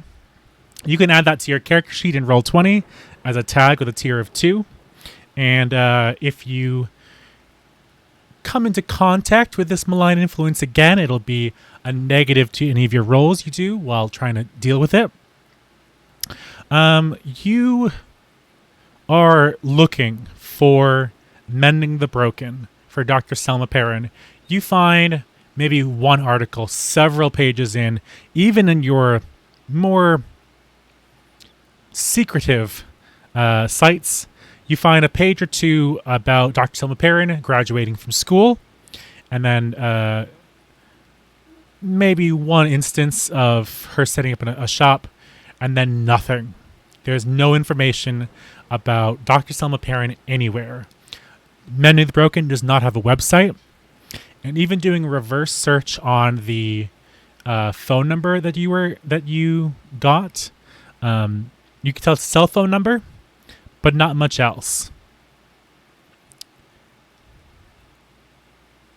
I'm not just being awful for the sake of it, but there is no trace of Mending the Broken online, as far as you can tell. Yeah, that's okay. That's what I would have tried to figure out. I don't think that Ami would have... Like, to a strange degree, let's say, though. This is so, very strange that nothing about this person exists. Yeah, she would have definitely just been, because she wouldn't have known, like I said, what Celine was necessarily trying to venture. So she was just trying to see, like, what the presence of this person was, and if there was more she could find out. So the minute that she kind of got that feeling of, like, oh, they know what they're doing. The reason I gave you the tag of malign influence, as you're looking, you put in a search term, and it deletes itself. You try to search for Mending the Broken, and your computer statics out, disconnects from the internet, reconnects to the internet, and you've lost your page on the dark web. Yeah, so Ami will stand up and look down at the laptop, and without even thinking, motherfuckers. And then just, like, look around and be like... Just handle it, and I'm going to hang up the phone. Yes? Sounds like good news. No, not good news. I should be at my actual computer, and somebody's in my computer. Or they don't want me finding out whatever this person is hiding. Or what they're not, I don't know. But they're deleting my own searches, and there's nothing on the internet about this person, except for one article about where she graduated school. So they're hiding something. And they're making it so that I can't find it either. That is concerning. I did call that number and speak with someone. However, she said she was not accepting any new patients. Hold just a second. And I'm going to call James. Mm-hmm. James. Yes, did milady. you safely deliver Miss Ellis to the Opera House? She is in the rehearsal right now. And can you do me a favor, James? Could you just waltz in there and just set eyes on her and make sure that she is, in fact, there? Yes, of course, ma'am. Do you want me to do that now, or shall I call you back? Yes, I will wait. You wait as James enters the building. He tracks down someone. They recognize your driver by now. Driver, a bit of everything else as well. And he does find her. She is in one of the dressing rooms. She has made it through her... She tells James that she has just finished with the tech rehearsal, and she's in the middle of costumes and makeup. Thank you so much, James, for checking on her. Do be a dear and just keep an eye on her. Make sure she's taken care of. Of course, milady. And I'm going to hang up with him. Joe looked at Celine like, so how's Alfred? James. His name is James. Miss Ellis is, in fact, in rehearsal. However, I feel that I have a few more questions for her. Did we receive any description other than this bald man that has tattoos? Any leads there that we could possibly follow up on? Or Actually, I was going to ask you about it. The bartender mentioned another person who died, not in the bar, but someone else.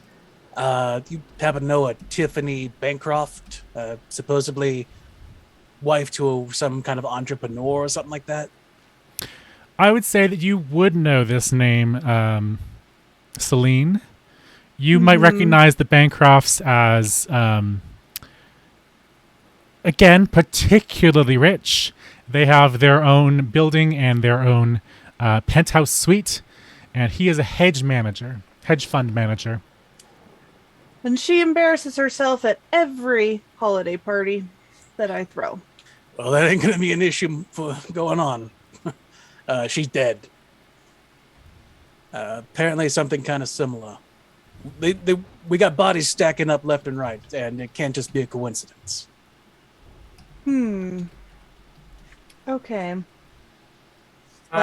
Also, we spoke to the bartender, and they mentioned that the guy who died in the bar, he came in with his friends and stuff to the bar. Apparently, the friends took off, but they work at Macmillan Advertising. I'm just gonna. Maybe I'm they gonna might take. know. I'm gonna type that down in the in my BlackBerry. It has a little notepad device. Macmillan Advertising.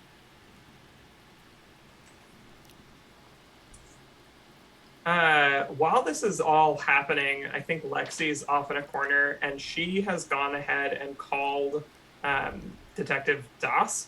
Okay. And is literally just saying, Das, I need to know all of the victims that you've connected to the case so far. Okay. Well, let me get my paperwork out, and she'll rifle through some papers you can hear on the other side of the phone. And Officer Das will tell you the names of 3 individuals. The first is named Darnell Fox. He died first at the washboard. She does tell you the coroner report says that Darnell died of unexplained heart failure. She tells you that the next person that died of similar circumstances was Tiffany Bancroft. Once again, the coroner report says Tiffany died of unexplained heart failure. She died in her own home. And last is a man named Adam Walsh, who died at the Green Meadow Funeral Home. The coroner report says that Adam Walsh died of unexplained heart failure. And was there anything connecting them? Like place of work, Macmillan Advertising, maybe? As far as we can tell, not a lot.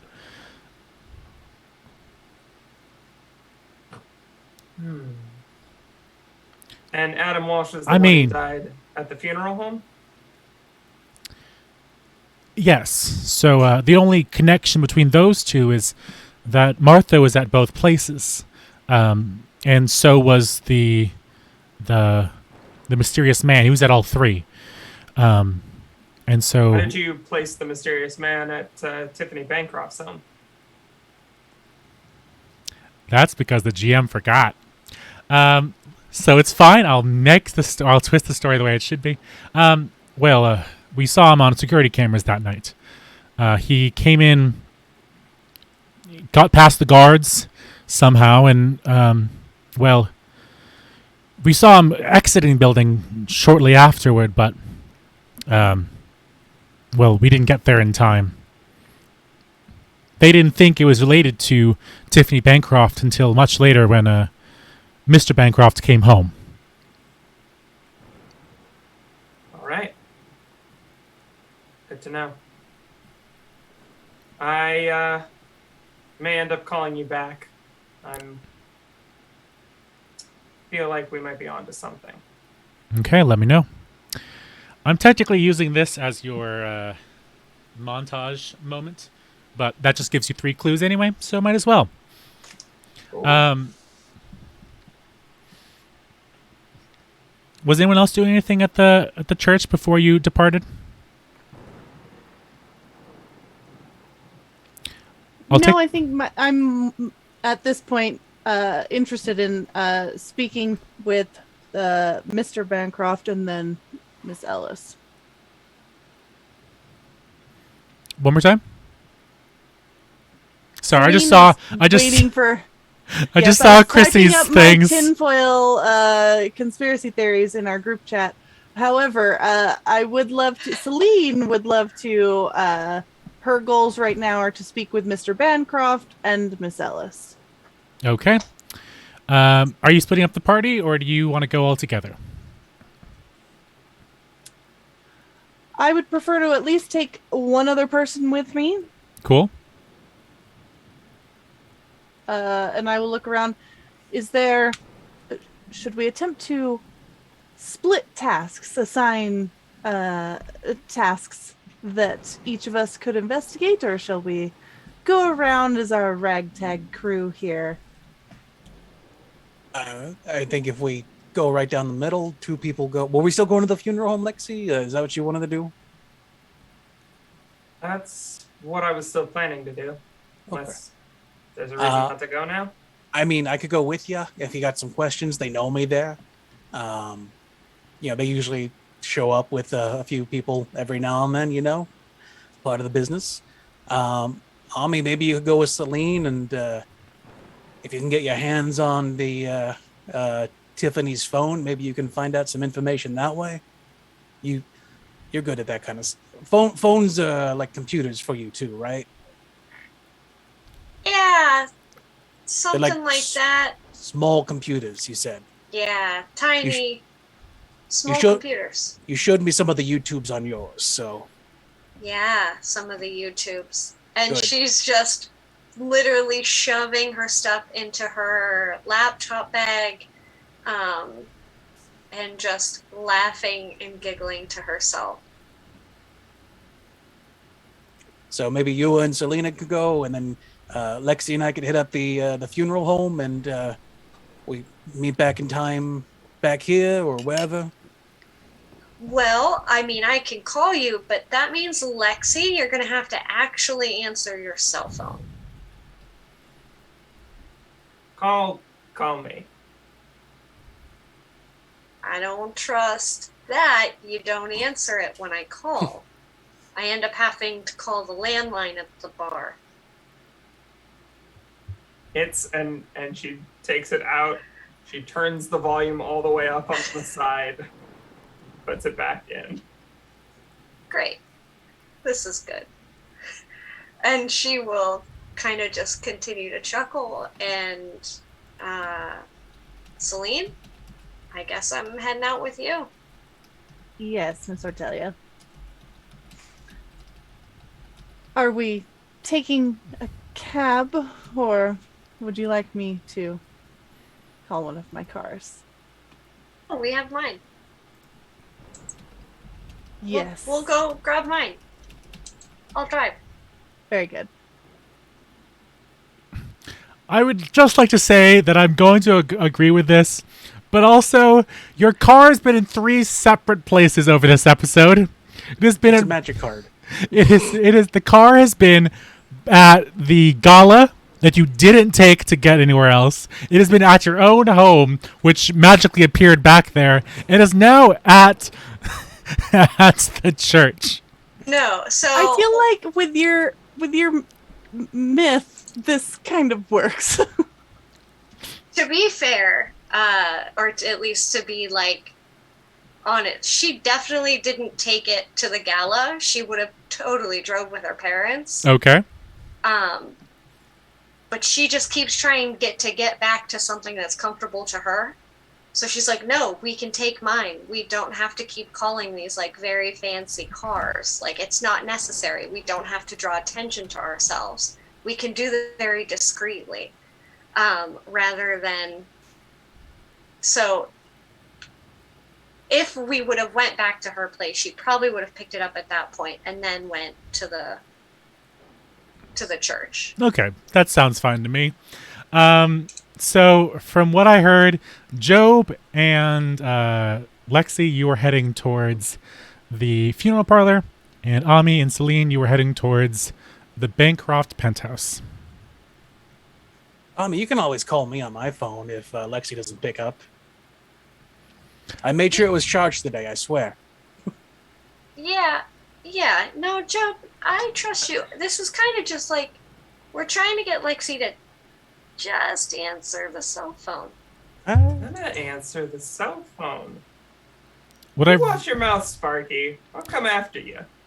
What I really enjoy about this is that this reminds me of my grandfather, who used to have a cell phone, but would turn it off so people couldn't call him, which made it very difficult to find him.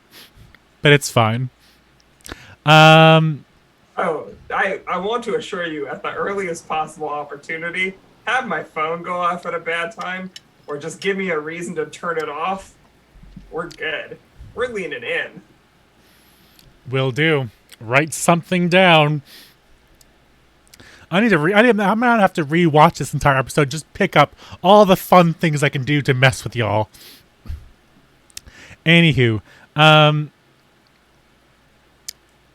where do I want to start first? Let's start with Celine and Ami as you head over to the Bancroft penthouse. Did you end up taking over your Honda Civic? Yeah, so she probably would have motioned, hopped in the front seat, plugged in her phone. There was likely, again, to be some, like, very loud, uncomfortable punk music playing, like old Sex Pistols or Lunatics or something just kind of, like, brash and loud. And she would have just hopped in and, like, motioned for Celine to get in, but she would have had to step on top of probably a bunch of, like, coffee cups, wrappers from Taco Bell. You want me to just move these to the floor, the back seat? No, just step on them. It's fine. If you're hungry, I think there's a burger in this, and she'll, like, reach behind and it'll be like a small bag of McDonald's just with, like, one single cheeseburger in it.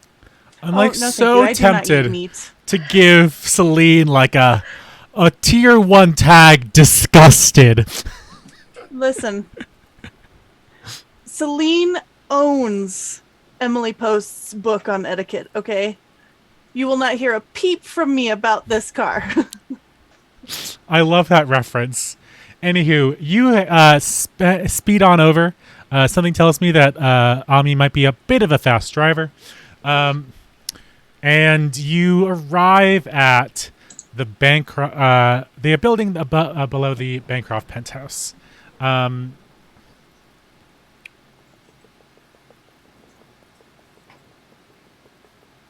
Just making sure I remember all the details. You enter the building. It is glorious. It is beautiful. It is marble. It is classy. Getting in out of the rain, you enter the lobby and find a large wooden desk where a security guard / doorman greets you as you enter the building. Could you please ring the Bancrofts and let them know that Celine Caliburn is here? Oh, yes, of course. Pardon me, 1 second. I'm not sure if he'll be in because, well, there's still the well, we'll see. We'll see. And he mumbles whatever he was about to say. He just forgets about it. He calls up to the Bancroft penthouse, and you hear over the phone, little speaker, "Who is it? What does she want?" I'm just gonna sit there and wait for him to answer them. She hasn't said. It's Miss Excalibur. You know, from the papers. Fine, and you'll hear the clack as he there would be a clack. Well, yeah, there is. You hear the clack as he puts the phone back down on the receiver, and the doorman will usher you over to the bank of elevators. He'll push a button on his desk, and one of the mirrored, most glorious-looking, perfectly polished elevator will open up and let you inside. There's only one button. It is for the penthouse suite. Is there someone here to push it? No. Is there a bellboy? No. Not in this particular establishment. Wow. Bancroft's has fallen on hard times. All right. I will reach out and push the button myself. You ascend to the top of the tower and find yourself with the doors opening directly into the Bancroft penthouse.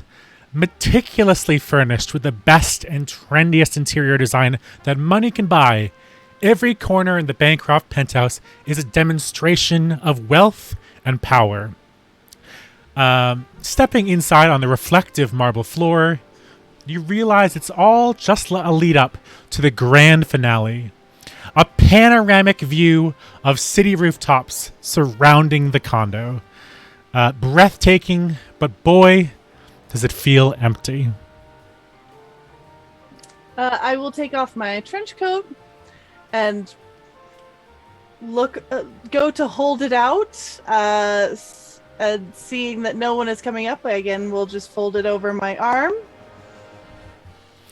Out from one of... Could you remind me Mr. Bancroft's first name? You would know this is Mr. Ross Bancroft. Okay. Ross, dear, are you home? You'll hear the door open to a study off to the side. And Miss Excalibur and I don't think we've seen each other in quite a while. What can I do for you? It has been a minute. I believe last spring, Easter, I had an event that I saw you at. If you could, I had just come to offer my condolences. I had heard about your recent loss, and I am just beside myself that I've been so busy with all of the charity events that I've been running. I did not even hear the news, and I just had to stop by in person. Is there anything I can do for you, Ross? Oh, well, no, I'm good. I don't think I need anything. How are you faring? Did the kids come home for the funeral? Kids? You must be mixing me up with someone else. We never had any kids. Fine. Proper. Sorry. He would not have had kids. Just saying. So sorry. This head of mine, you know how it is running all these events. Is there anything I can do for you other than giving your condolences? Yes, well, there was something. I've got a little bit of a side project, and I was wondering if it's not too much trouble, if I could ask you a few questions. Some questions, you say, about what? About Tiffany? Surrounding the circumstances of her departure. So horrible. Yeah, give me one sec. He's gonna go into his study again. You're gonna hear a clink again as he pours something from a bottle into a glass. He'll come out holding a single bottle, a single glass of whiskey. He does not offer you one. And he'll take a seat in a large, expensive-looking chair. So, what kind of questions you got? And quickly out of character, what kind of questions do we have again, team? His wife dying under suspicious circumstances. I've been trying to write notes as fast as I can, but it's like, rich lady died, Ross Bancroft. That's it. Maybe she's want to been... ask about any connection to Macmillan advertising, potentially? Macmillan, okay. Tie that down here. Or maybe if she's been going through a hard time and seeking professional help with that. And also want to ask about the hooded guy. I would say even more specifically, ask if she knows what, Martha? The singer. Celine? Or Martha. Ellis. Yeah, Ellis. Martha Ellis. Okay. Martha Ellis, yeah. Okay. Okay. Well, I had just... I was wondering, if she had, I heard that she had kind of fallen on some hard times, as we all do, and I was personally vetting some people in the medical field. to help with one of my new outreach clinics and was hoping she could give me advice, but alas, perhaps you could help me instead. I was looking to see if she had any sort of feedback on her work with Dr. Selma Perrin. Dr. Who? Dr. Selma Perrin. I had heard that she had been seeing her for some medical assistance. And I am just bluffing my ass off right now. He's gonna look at you like you're crazy. I don't know why what she'd have to do with any therapists or anything, or any doctors of some such. I have no idea. That was her business, not mine. Of course. I had assumed that you had shared. But I don't know. She's just a dainty thing. She's so accustomed to her life of privilege. Oh, yes. Doctors say it was a heart thing. No wonder. I am so sorry about that. Did you have that wonderful singer at the funeral? Which funeral? Martha Ellis. She's a singer. I don't know. I think that Tiffany might have said something about me going with her to some club where she's singing. I don't know. Yes, she did love music. I'm very busy at the firm. I can't. I don't know what she was going on about. I said no. But he'll reach over to the piano and grab a ticket or a pair of tickets to one of Martha Ellis' shows at the washboard. I don't think she'll be using them now. If you wanted some tickets to a show, I won't be joining. Oh, you kind man. Thank you so much. That is so thoughtful. Just a question for you, Ross.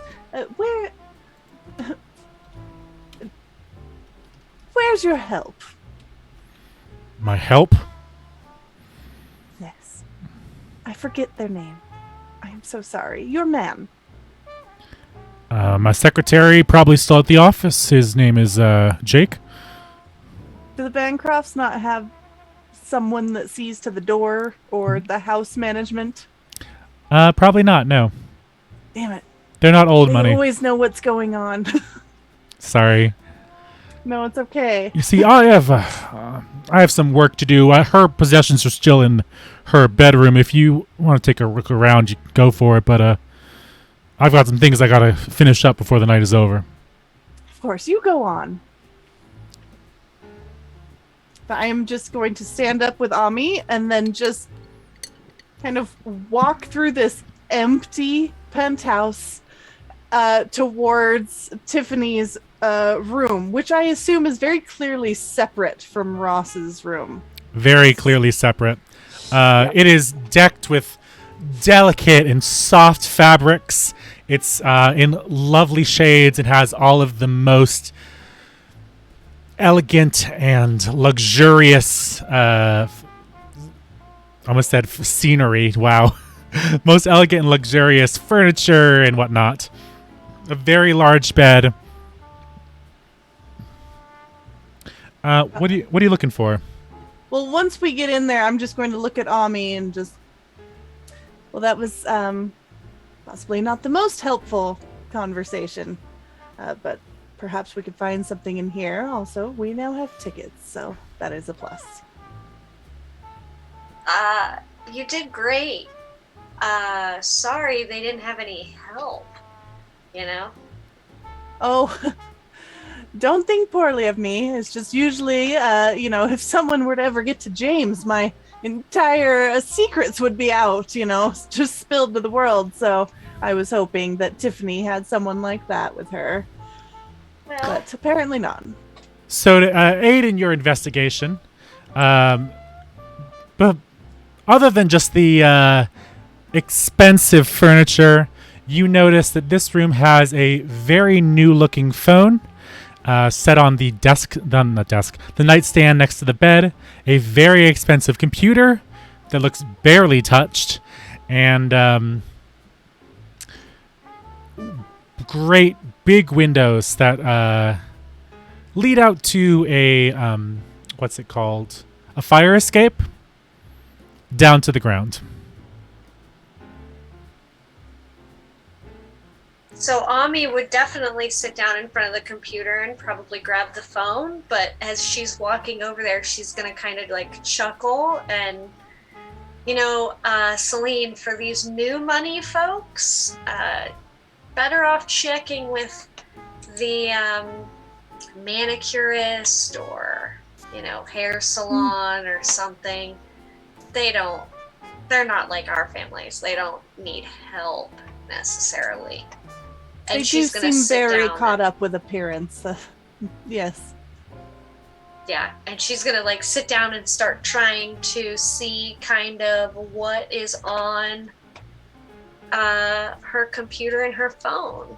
See if we have any connections to Martha Ellis, if there are any connections to, and knowing that it will come at a detriment to Ami, she's gonna do it anyways. Try to see if there's any recent Google searches for Dr. Perrin.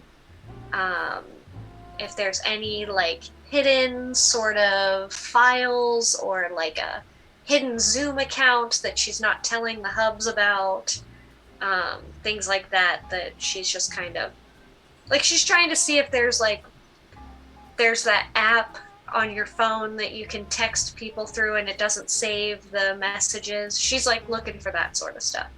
Okay. I feel like I use this a lot, but it's fine. This is an investigative kind of show.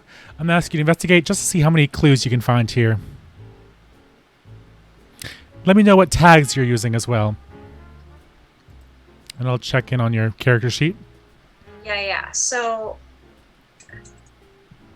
I don't have the explanations for my power tags handy. Mm-hmm. So I'm just going to use... Technically, there are no explanations. Your tags are whatever you make them to be. Okay. So I'm going to use the data mining in a sense where I'm trying to get like as much information about her extracted from these two pieces of equipment. Mm-hmm. And then, and then my computer, like, knowing my way to get around how to, like, find the hidden folders and the whole 9 yards. Gotcha. Why don't you roll investigate to me and see what you get? An 8 with the 2 power. You're going to choose... hold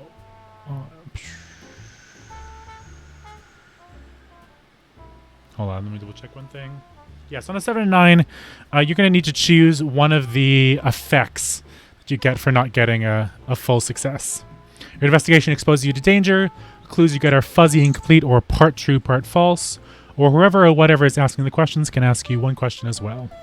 Which doesn't really work here, so one of the first two. Dang, that was going to be the one I picked because it didn't make sense. So...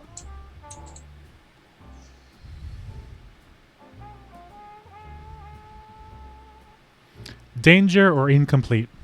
Yeah, I will say that Ami probably not quite being super familiar with where they're at in the, like, quote-unquote investigation. Mm-hmm.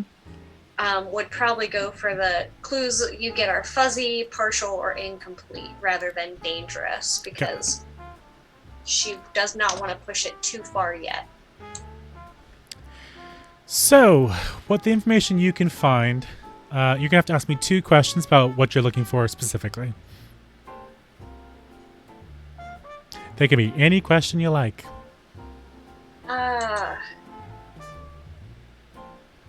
Okay. So, well, shit. I will say,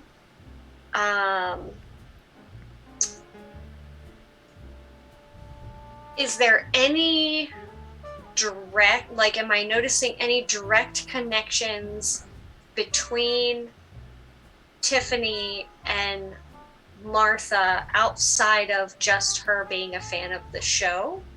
Like, is there like anything beyond that? Would be one. Let's see. Let me hear your other question if you have it yet. And then the other one would probably be, and again, knowing that this is like kind of hitting that area of like possibly a malign influencey sort of stuff, like, is there any connection of Tiffany's to Dr. Perrin? Good questions. What I'll say is, Ami, your mythos gives you flashes. You specifically get flashes of what was here before. So I'm going to say you pick up that phone that's next to the bed, and you have to steady yourself on the desk as you do, because something kind of flashes through your head. You get a quick image of someone typing frantically. You can't see who it is, but as soon as that vision passes, you start clicking through the phone, and you find on the phone the night of when this woman supposedly died, an outgoing call to a number you don't recognize, but you could probably look up. Your second question was about any connections to Selma Perrin.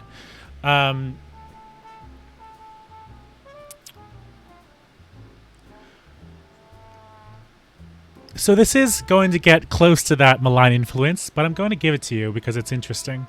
Again, as you you bring up the computer, right? And you start searching. You go through her history eventually and find that she'd been looking for relationship advice. Things not going so well with your husband, how to fix that. 6 things you can do to get his attention. Those kinds of things. And around the same time, you find her looking up the music in the area. Any kind of music. And the last few results are a very, very poorly made website for the washboard with some information about her headlining there. Why I say it's close to the malign influence is along with the articles about marriage advice, you find some unrelated therapists that she scrolled through a bunch of different names, and you don't find Selma Perrin on the list. And you don't get the same response to looking into those names as you did for Selma Perrin. Okay? Yeah. I will turn to Celine, and I will explain that last bit about, her and the hubs were on the outs, I think. But she was Clearly. looking up therapists. I mean, I can't find anything specifically for Dr. Perrin necessarily, but It is interesting that it's all running back, just tying back to our little star. yeah. Do you recognize this number by any chance? And show the phone to Celine. Do I, GM, recognize that phone number? Unfortunately, you do not. I will give you one thing. If you can just roll me a straight 2d6, unless you have any tags that have to do with the city or the neighborhoods. Contacts in every neighborhood. There we go. Let's do it. Okay. Just roll anything. It doesn't really matter what the actual roll is. Just 2d6 plus your contacts in every neighborhood. Roll. So what? Just like a plus +1. Yep. Oof. Wow. 7. Let's put it this way. Do you have Lexi's phone number in your BlackBerry? Yeah, I you do. I do. I never call it, but I do have it. Something tickles you in the back of your head, and it's not the same area code, but it's similar. You think it might be from a slightly more sketchy part of the city than you're familiar with. Okay. Okay. I do not know that number. However, judging by the area code, I would expect it to be possibly in a more rundown part of the city. All right. So I'm not sure how to take that, but all right, we'll keep that in our back pocket. Are we taking this phone with us? I doubt Ross will even remember that it exists, so might as well. Okay.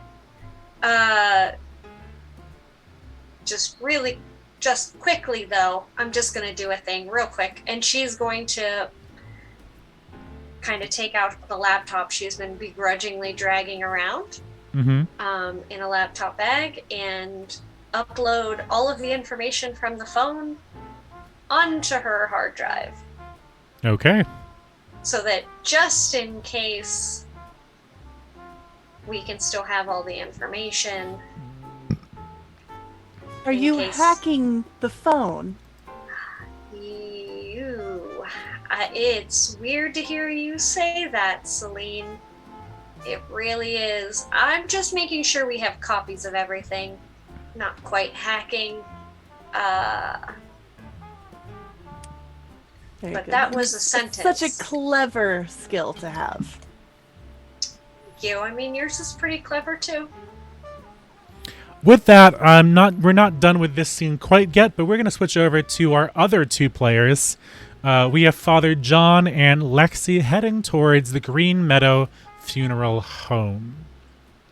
It's just around the corner from your church, so let's start there. If you entering the funeral home,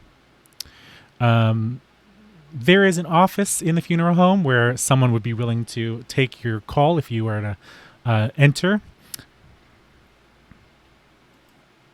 Father John will walk in. He's familiar with the people who are there, but as the GM, could you remind me of their names? I most certainly can as soon as I bring them up. I know. Hold on. Oops, sorry. Actually, I do know where this is. As they arrive, there's absolutely this moment of like, do you mind if I smoke? Already having like the cigarette lit inside. You remember that the owner of the Green Meadow Funeral Home is a one Sylvia Martinez. Right. So as we get to the door, John's gonna throw his cigar on the ground and crush it.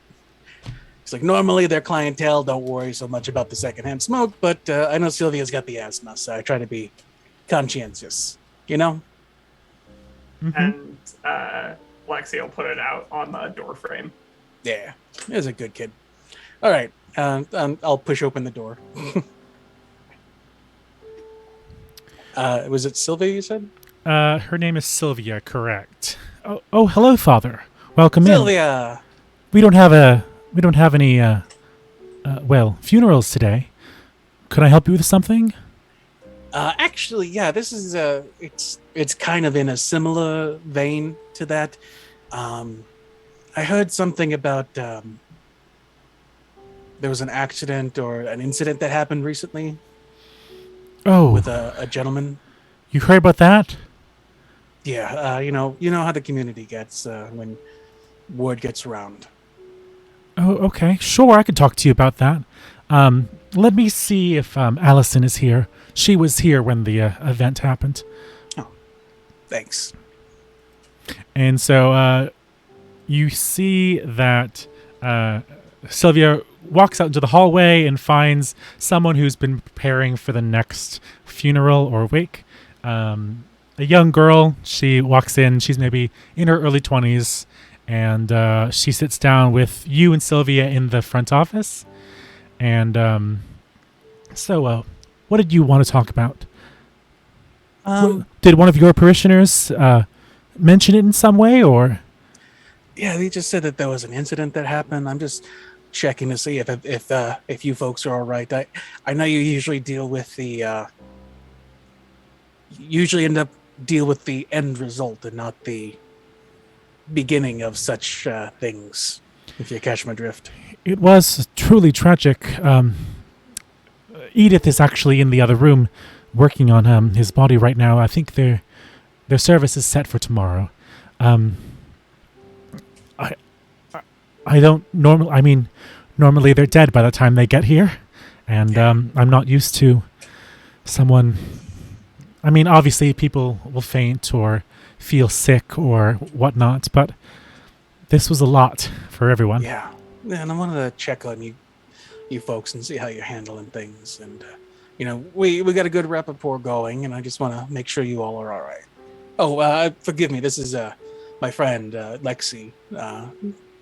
She was just coming with me as well. She's also part of the church. She looks at Lexi in her disheveled appearance and just says, yes, of course. Pleasure to make your acquaintance. This is Alice. Hold on. I don't think Lexi looks disheveled. You literally have half of a tie untied around you. Yeah, but that's a choice.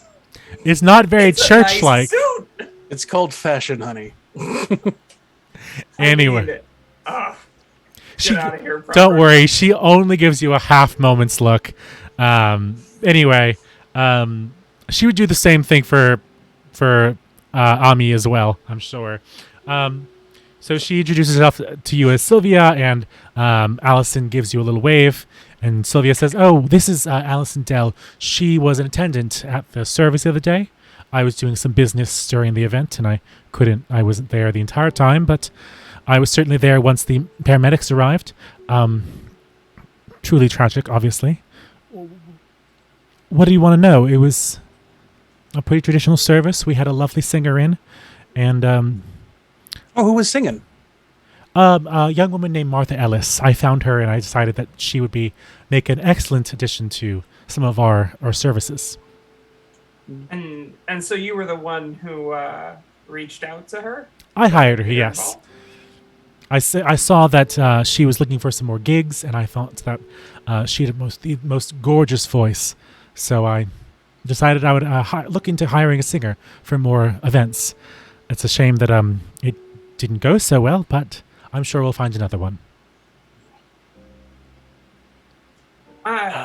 You said that one of you was in the room when it happened. Holding back the urge to sing. Anyway, none of you got that. It's a shame. It's okay. No. Oh, I got it. Okay, No, good. we got Okay, it. good. Okay, good. You're just in the moment. I see. Yes, Allison, why don't you see what you saw?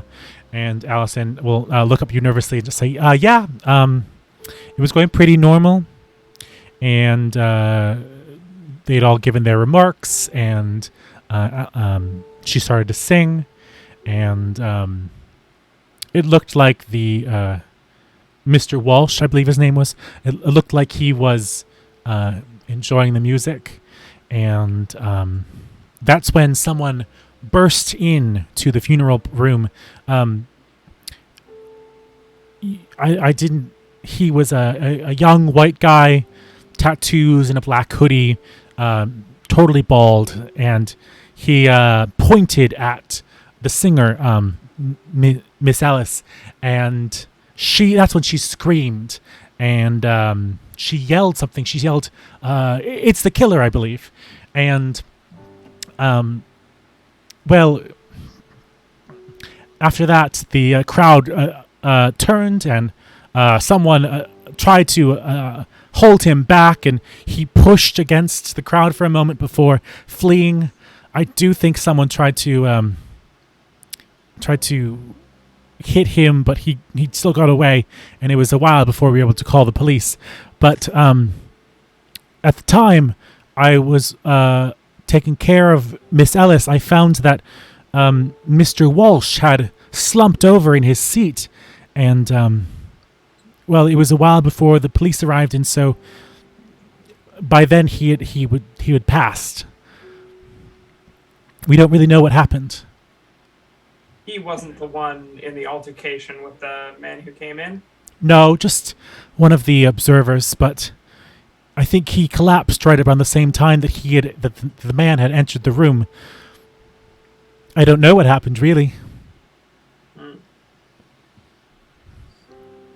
At that time, a woman in long white garbs and a couple of gloves will enter the room from a side door and just kind of jump for a second. Oh, I didn't realize we had anyone. Pardon me, Edith. Pardon me, Sylvia. I'm all set in there, and the family should be by to go over the last details soon, I'm sure. You remember, correct? And Sylvia smiles and nods. This is Father John from the nearby church. I'm sure you remember him from some of our services. And Edith stretches out, takes off her gloves, throws them in a trash can inside the other room, and puts out a hand to shake yours. Father John doesn't flinch. He shakes her hand. Excellent. Are you going to be joining us for the service tomorrow? I didn't think that you were a part of it, but we'd be happy to have you. I mean, that's kind of why I'm here. I'm just checking in, part of the congregation and all that. And I kind of heard what happened a little bit, so just trying to make sense of it, tragedy. You know what? I'm a little nose blind from being in there so long, but I did notice one distinctive thing as we were cleaning up the scene. I go around and make sure everything's clean. I'm a bit of a cleaning fanatic. But as I was leaving, I found that there were smudges of grease that were on all of the door handles into the building. And obviously it was a funeral. It wasn't like any of us were coming in from a garage. So there was definitely this acrid smell that even I could smell, just kind of chemicals lingering in the air. Definitely not, no preserving fluids, but something unfamiliar at the scene once he had left. Yeah. Well, maybe some mechanic and came in straight from work. Yeah, I'm sure. Yes, that makes sense. Only there once the man had showed up? Yes, it was after the paramedics had left, and I was doing some final cleaning because they had cleared out the scene, and they didn't have much to go on, but I did find that after everyone had left. That's odd. Acrid, you say? Yeah, kind of like a industrial cleaner, or not quite a cleaner, industrial lubricants, those kinds of smells. Right. Metallic. Okay. And Allison will reach up and say, actually, one more thing. I remember when Mr. Walsh fell, he was clutching his heart. And I don't really know why. I believe, if I'm not mistaken, the cause of death was a mysterious heart attack or heart failure. Yeah. I mean, everyone seemed to be pretty startled after what happened from the sound of it. So, you know how those things can sneak up on you. Mm-hmm. I'm going to give you a clue for free, Lexi, because this feels like something you might know. You live and work in south of downtown, or Sodo, and it's the Docklands, but in the same strip as where your neighborhood is from, there's other factories, there's other workmen's businesses of every kind. Your family is tied deeply into maybe the shipping industry, but there's lots of other industrial parts of the city just a little bit north of where you're from.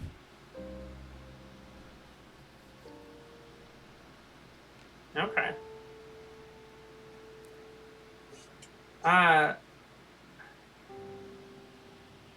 Is there any specific way you're expecting me to use that right this second, besides just like... Not right away, but I might give it to you in a second. Do you have any other questions for Sylvia, Edith, or Allison? I'm going to just toss out a long shot. Out of curiosity, because I know it's usually one of your packages that you offer here is a video memorial of the service. Do you know if the Walsh family maybe had gotten that package by chance and had been recording when things went crazy? Oh, I'd have to look into that. I'd completely forgotten. I'm sure we can find it, but I'm not sure I'd be able to give it to you for personal reasons. But of course, I'm sure that's one of those things you want to keep lock and key on the hard drive here, right? So that no one can get to it. You know, you don't want to just leave tapes laying out. No, of course not.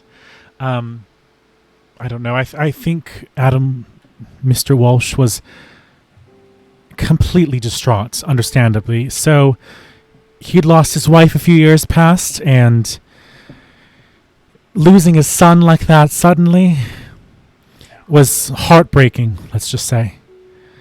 I'm not sure if he was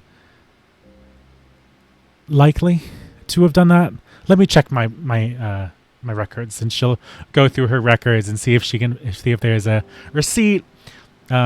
And coming back to you, she'll say, no, it doesn't look like he did, unfortunately. It was just a thought. Of course. I'm sure you're here to help the family in some way.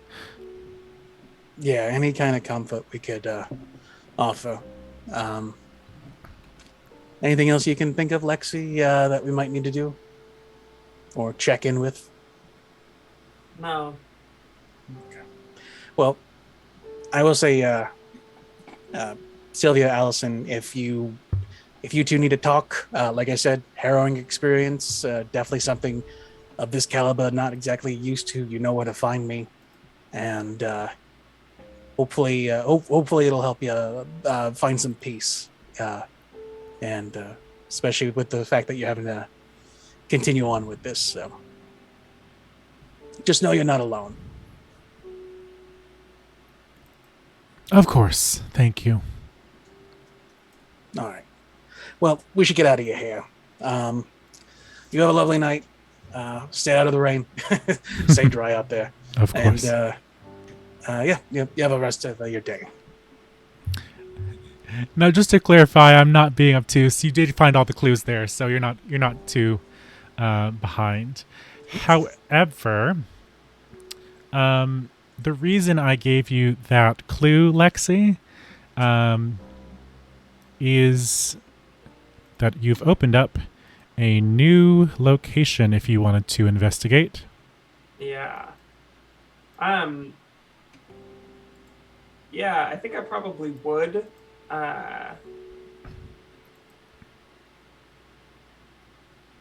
It's a very big area to net, you know? Mm-hmm. With that, I'm going to bring us back over to the Bancroft penthouse and get rid of this very sad music.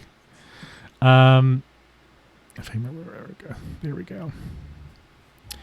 Back at the penthouse, you are about to leave when Mr. Bancroft does appear once again and says, well, I hope you found what you needed. You know, I'm sorry I couldn't be more help. She was a very, we didn't spend a lot of time together. She was kind of private, but, well, that's up to her. You know, I think that she was just so accustomed to her bubble of refined perfection. She was scared to death at the sight of the intruder, whoever he was. Her heart betrayed her, and she simply couldn't go on. Anyway, will you be leaving? Yes, Frost, and thank you so much for your help. How did the intruder? This was. I'm sorry. Was this here in the penthouse? I guess I must have missed that. Yeah, we found her in the bedroom. Hmm. Oh, you know what? I am so sorry. I did actually leave my handkerchief in the other room. If you could just excuse me 1 second, and I'm gonna wander back into Tiffany's room and check out that fire escape that I totally forgot that you mentioned earlier. Ami, are you joining her? No, I will just try to distract him. Okay. Because I know she didn't have a handkerchief on her.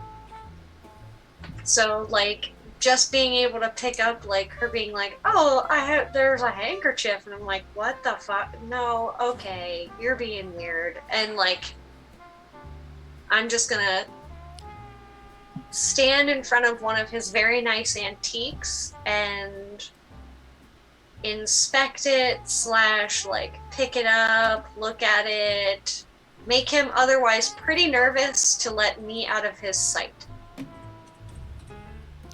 Mostly. Ami, the longer you spend in the penthouse, you start to realize beyond your anxiety, there's a weight to this room.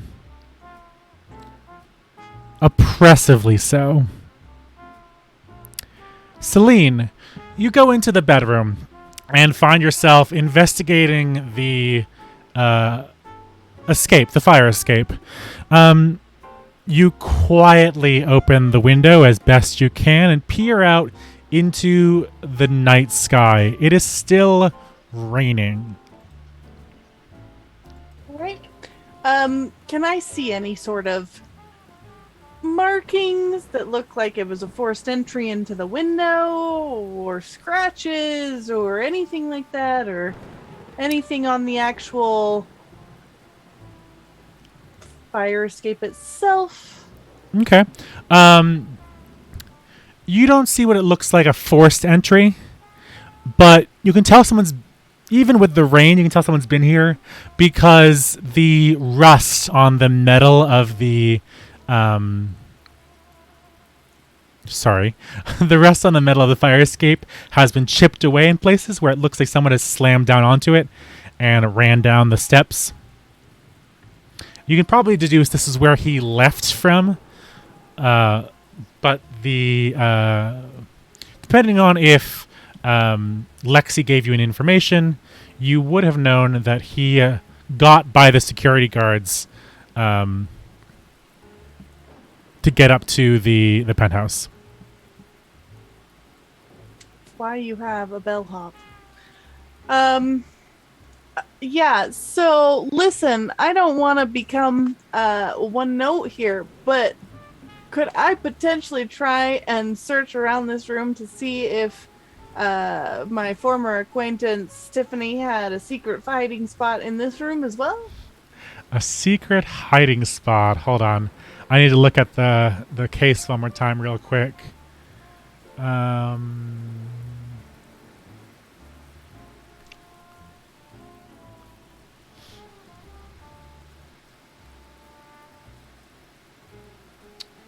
You know what I'll do? I just need to come up with a clue real quick to give you. Where are you looking? I'm going to just kind of lift up the mattress and kind of feel with my fingers a little bit like under the mattress. Check. I'm like going to see if there's any sort of bin, any sort of shoebox under the bed of like old notes or letters or correspondence or something. where I could potentially find a envelope that has the secret letters or, something like that.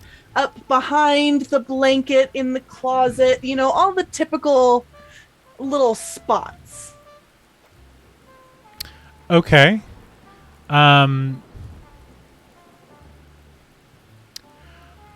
All the typical spots seem to be devoid. This place was cleaned by someone. But in the less particular spots, you notice something in the trash can. You find a broken whiskey glass. Beside the trash can on the table is a whiskey glass that is, or a wine glass that is perfectly intact, but the whiskey glass seems to have smashed on the ground before being discarded. Okay. All right. I am going to head back out, taking my actual handkerchief that I do have monogrammed with my initials out of my coat pocket and just hold it up as I walk out. Found it. So sorry, and thank you for all of your help, Ross. Again, my condolences, and I appreciate you being such a gracious host this afternoon. Ami, I believe it is best we go now. You descend the elevator out of the penthouse. Ami, you notice something on your way out. Coming into the building, out of the building from this angle, you can see behind the concierge desk is a old black and white security camera.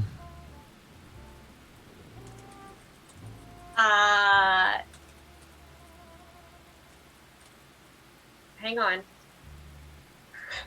So I'm gonna stop Celine and be like, 2 seconds, and Yes, I'm gonna head over to the security desk. Is there somebody there?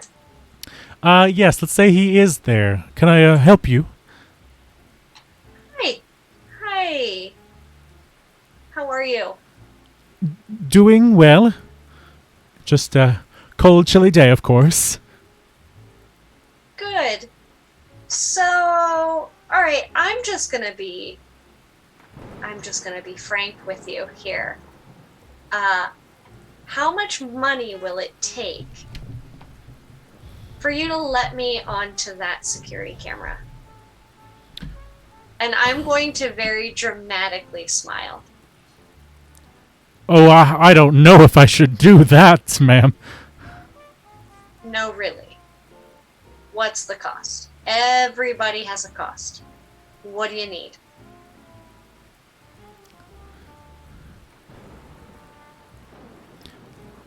I've never been asked something like this. A few hundred, and I'll let you look at it for a few minutes. Perfect. And she's gonna look over to Celine. Celine, hi. Hey. Question for you. Yes. Could I borrow, say, $600? He looks flabbergasted at this. I will just pull out my wallet and just shell out $600 in cash to you. Perfect. Thank you. And I'm going to turn it myself back and just kind of like grab a piece of paper, even if there's like a pamphlet for the building, kind of fold it up and slide it across. He'll take it, he'll count it, and just say, I'm just going to use the restroom real quick. I'm sure you can let yourselves out. Absolutely. And I will sit down and immediately go to town with trying to see if we can get the tapes of that night. I'm not going to make you even roll for the convincing, specifically because one of the clues is a jolt to the concierge's memory, which feels appropriate. So you're going to look through the old security cameras. They're in black and white. They're very grainy. It's shockingly out of date for a building this classy. But you find yourself looking at the security footage from that night. And you do see a young guy. He comes to the front desk. He messes with something. He bolts to the elevator. And you see the concierge slowly hobble over to the elevators before the doors close on him. And he's not able to apprehend him. And then several hours pass before you see Ross Bancroft come back in amongst other neighbors, and then after that you see the police and paramedics. However, I'll give you this as well.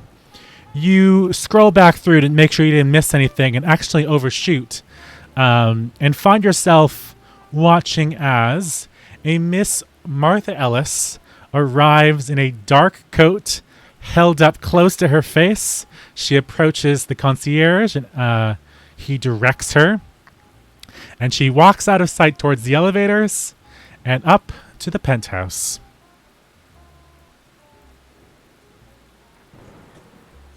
Yeah. I will show that to Celine. And then say, and now's when we go. Quickly, before somebody notices what we're doing. Yes. And your if I have car, an ability I guess? to, I would like to try to, like, have that recording somehow, but if it's not possible because it's old, that's fine. But that's all. Couldn't you just cell phone video it? He said it was real grainy. I don't know. I could try. Just record it. My Video BlackBerry of a video. does take photo and some video. I do know this. Yeah, take a photo. Okay. Hold on. You're doing great. I remember how to do this. Yep. I did it once. I took. Listen. You're I good had at a this. cousin that I visited, and I took a photo of their Sure. gardens because I loved the work done. I know. Oh, here it is. Okay. Yeah. And it's absolutely gonna be like shaky hand, blurry, completely illegible. You can't tell what's going on in that photo. Yeah. With that, we will close off this scene. Do we need a break? Yeah. I'd love one. We'll take a quick 5-minute break and be back for hopefully the conclusion to this mystery. See you all very shortly. Hello and welcome back to Madness Calls It Forth. When we last left our adventurers, they had split the party and were investigating the Bancroft penthouse and the Green Meadow funeral home. Finding some very interesting clues. They are very close to figuring it all out. When last we left, Chrissy, your character Ami had just found that Martha Ellis had in fact been at all 3 murders. What are you doing? Yeah, so seeing that, she would definitely, while Celine is attempting to take her very bad photo of Martha at the scene, would have been calling Lexi and just waiting patiently for them to answer. Lexi, is your phone on?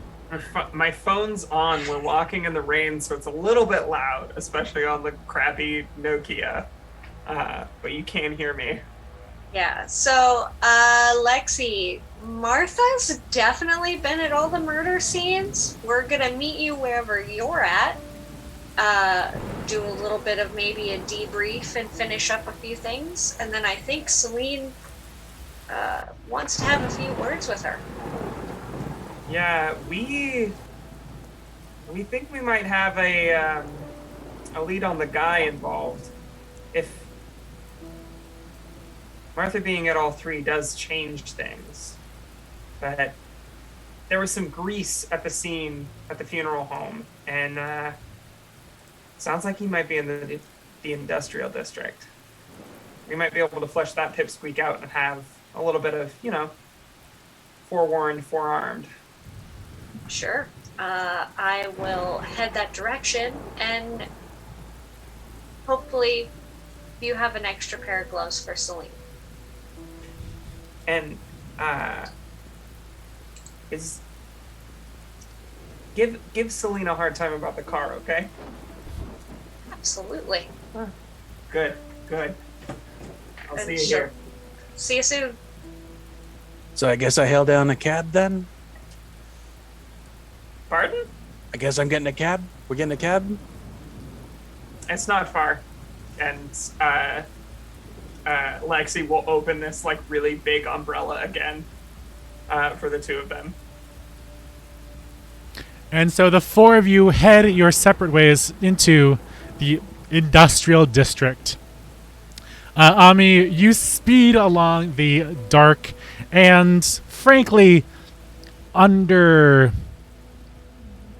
want to say underprepared, but like underpaved roads in the industrial district.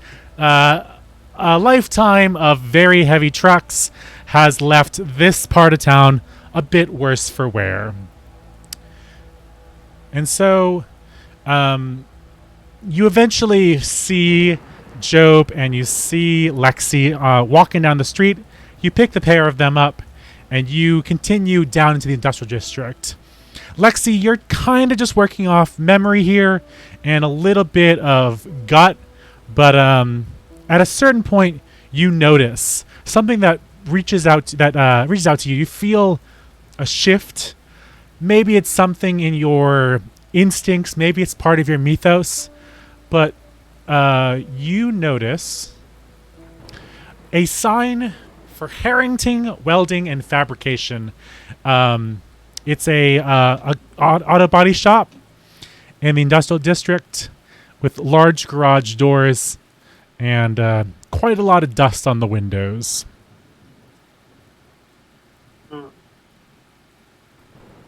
This is the place. You sure about that? You're gonna have to trust me. Hey, ain't steered us wrong yet, so.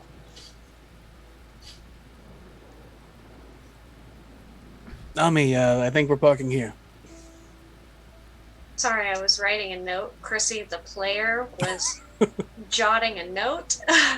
Ami will definitely turn the music down a smidge, pull over, park the car, and get out for sure, following the lead of everybody else. You find the door and you enter into this garage where a older, scruffy man covered in grease stains up and down his arms looks at the four of you with a bit of confusion. Can I help you? We're looking for a man, bald, tattoos. You're talking about John? Yeah, we're talking about John. Oh, I want to say friends of yours, but seems a bit of a stretch. Unfortunately, I haven't heard about John? Yeah, I do. He's a good worker, and he's a stand-up guy. A bit hard to work with sometimes, but the guys in the shop are learning the ASL. We're going to figure it out eventually. ASL? Yeah. American Sign Language, I think it's called. The guy's deaf and mute. I don't know ASL myself, but John might be in a little bit of trouble. And well, when I hadn't heard from him for a week, I was worried, but a week? it's been a little while. One of these nights he just up and vanished. I haven't heard from him in a little bit, but he basically lives in the industrial district. He knows this place backwards and forwards. Huh. Any idea where he might be right now? I wish I could tell you that. If I had known, I would have whipped his ass and brought him back to work, but not really. You can have a look around. Some of his stuff might be in the back if you're You're friends of his. Would you excuse us just a moment? And I'm going to just try and gesture for the rest of us to kind of go off to the side out of earshot of this person. And I'm just going to look at Ami and kind of glance at the other two. Okay. I know that we're all very new to this still, but Ami, do you remember how you knew about me because of your internet? Dank web. Yes. Yeah. I get what you're saying. Well, and then dank web and again? then John, you and I, That's funny as shit.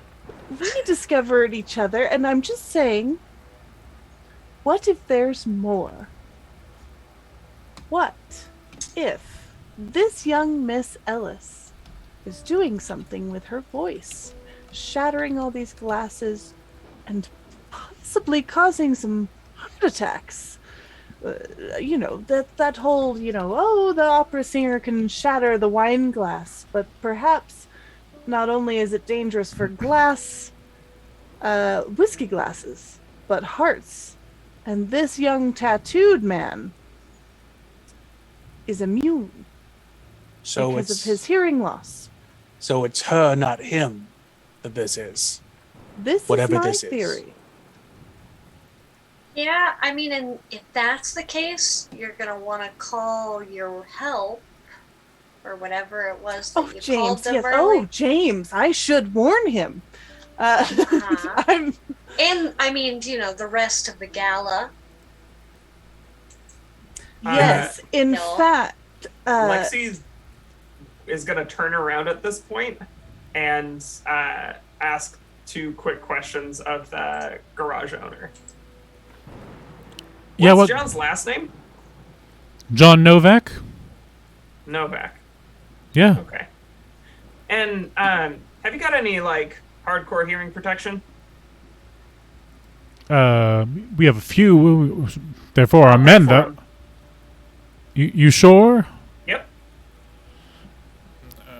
Okay, if you really need them. If it's going to help John. And he'll deal with you as the rest of the party discusses things. Ami? As you wander through this area, you kind of feel the same vibe that you got from when you were in the penthouse. And so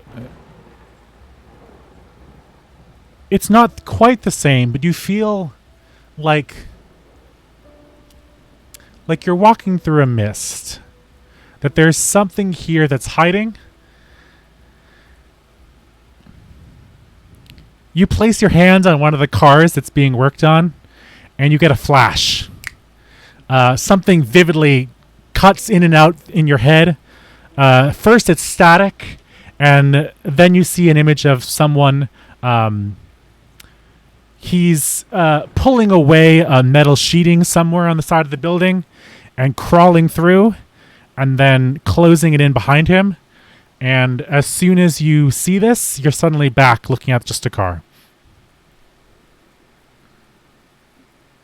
I know where he's at. Kind of. Maybe. Let's go. very good. close. Could you point us in the direction? We shall grab him and head to the gala. Well, I gotta find the spot first. So, you know how we were talking about me? Anyways, I just saw it in my mind. He's just removing a section of metal, crawling in, and then replacing it. So we have to find that first. Was it here? A secret door here, or? GM, would I recognize where it's at? I'm gonna make you roll because we are playing a game. I figured. Can you roll for me for change the game? Because that seems appropriate. When you use your abilities to give yourself or your allies an advantage, roll plus power. Use any tags that you feel might be appropriate in these visions in finding the hiding spot. So I'm going to use the flashes of what was here Mm-hmm. and overlooked details, Okay. just to kind of notice things that might not have been. Is there anything that we can do to assist with that? Let her do it for now, and we'll see what happens. Okay. Let me know what you rolled. An 8. Okay, that's not bad. When you roll to change the game, you get juice equal to power. Spend your juice to gain the following effects 1-to-1. You can create a story tag. You can give or reduce a status. Oh, I see what you were asking about earlier. Interesting. Sorry, my players were asking about burning a power tag and using juice, and I will clarify that issue tomorrow. How do you want to use your... You have 2 juice, I believe, right? You use 2 power. So you can use those 1 for 1 to either create a story tag or increase the power of the story tag, or reduce a status. So I would probably go with increase this story tag Okay. of trying to find this guy. Okay. We won't go through the whole rigmarole of finding him or rolling to find him, but let's say you get a clear vision, a tier 2 vision, and immediately you know where you've seen this place. You look around quickly, you find the corner, and you peel back the metal plating, much to the surprise of the foreman. You enter the hiding spot. You find an old, like a boarded up hallway. You crawl through it and find yourself in a small place. Around you is a radio, a bunch of blankets, some random bits and bobs and screws and screwdrivers and whatnot. And in the spot is him. He's a tall man with a dark black hoodie, white skin, and covered in tattoos. This time you can see his face clearly, and he looks just as scared as you do. I will hold up my hand and then sign, hello, my name is Celine. He seems a bit confused, but he picks it up slowly. He signs out John. And then I'm going to very clumsily sign that there's danger, the singer, can you come help? Because my skills are not the best, but I have studied ASL to work at my outreach clinics. Okay. And so I'm familiar enough with it to get by, but I'm not carrying on lengthy, involved conversations.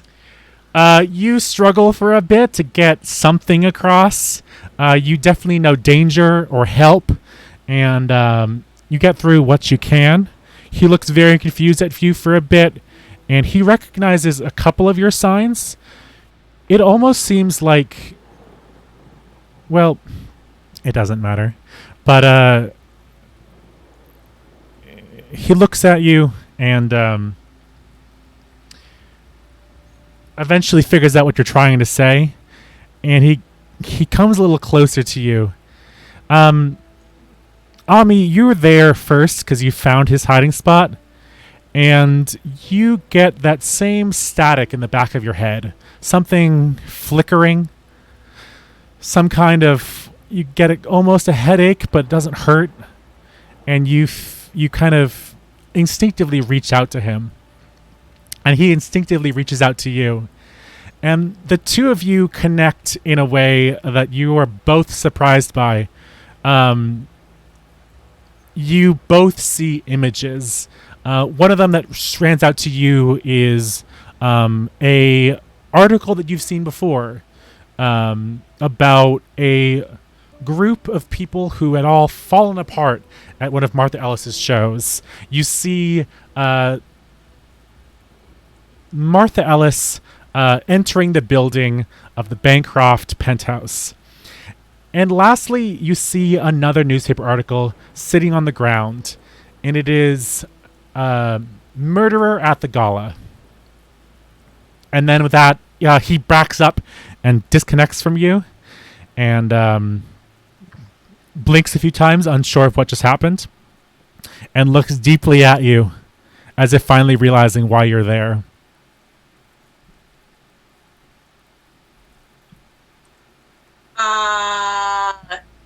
Shit. And she will, as quickly as possible, so never got to explain. You have the bracelet, I have the visions. It's a thing. I'll explain it later, but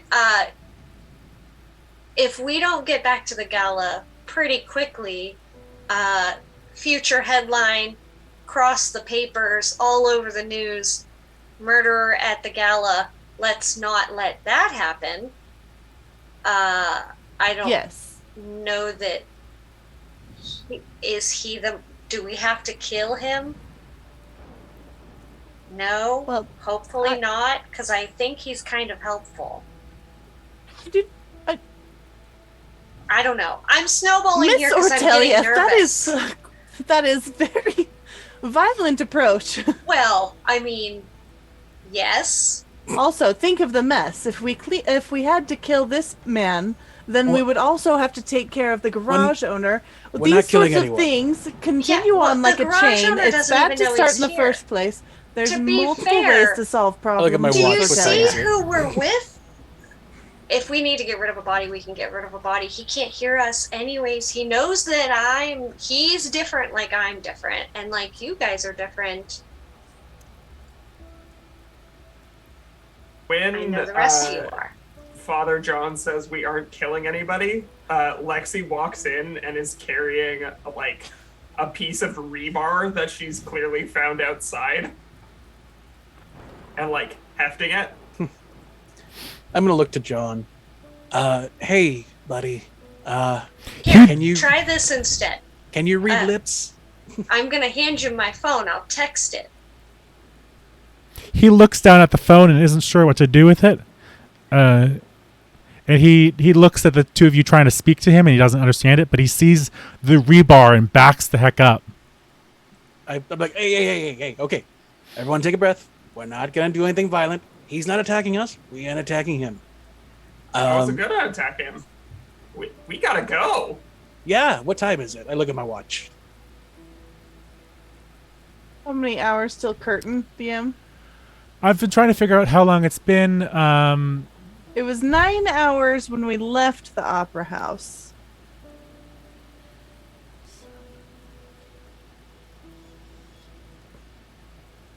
Let's say there's about 4 hours before curtain. So we got some time. Let's figure this out. I looked at John and I kind of motioned writing.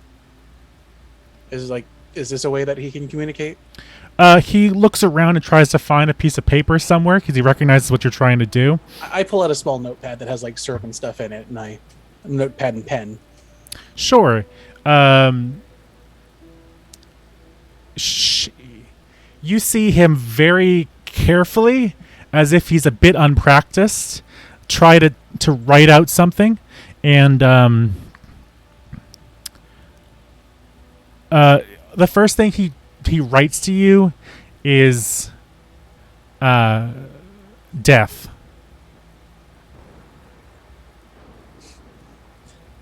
And then scribbles that out and writes women below it. Woman below it. Woman, death woman. Woman's gonna die. Woman is death. He can't hear me. What yes. He looks at you a little confused. Sorry. You get the idea. Yeah. And Lexi kind of motions singing to, and is going to gently bring John towards the car if she can.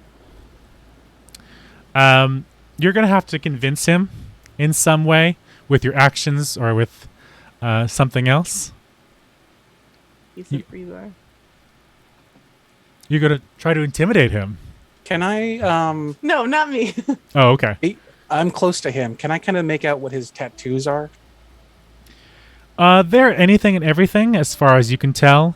Someone who's lived and worked in industries, you can tell from what you're experiencing so far is that he is nearly illiterate and maybe recently deaf.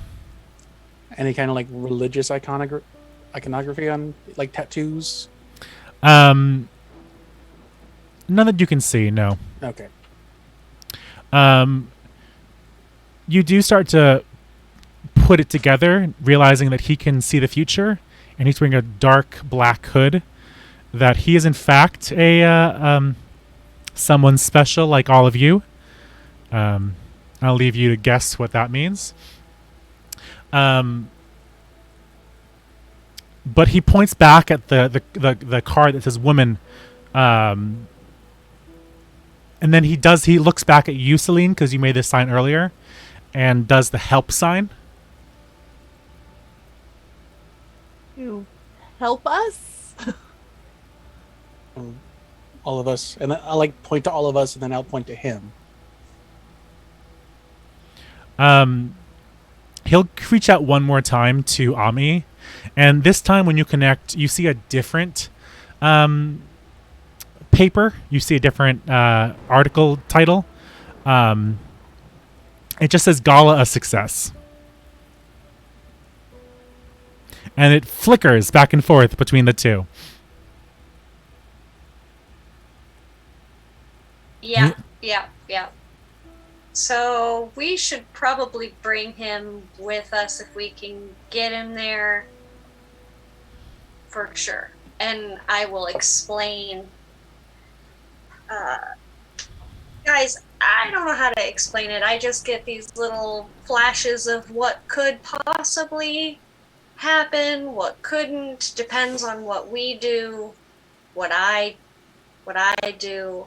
I'm including you guys in it now because you're here. And I think the same thing for him, something similar, maybe a little different, but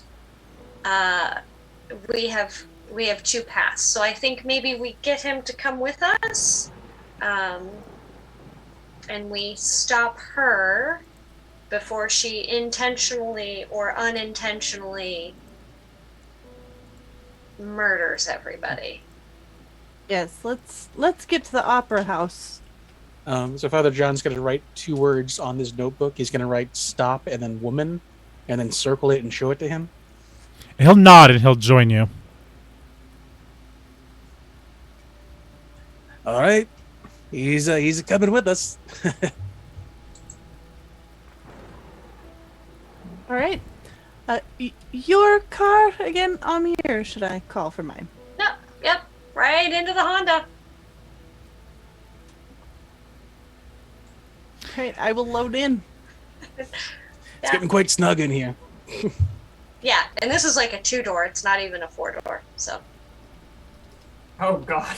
Someone is going to have to help Celine with the pulling the levers to like get the seat to go forward and slide it forward, because she's gonna have no idea.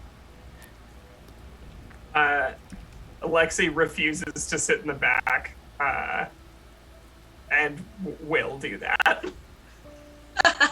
Go. Yes. Oh, thank you. We ain't got time. Everyone just hop in. We gotta go.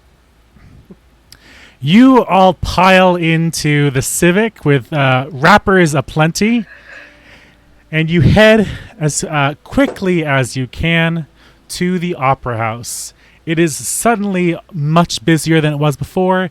People are preparing. Things are being moved. The place looks decadent. Give me 1 second. What do you do when you get there?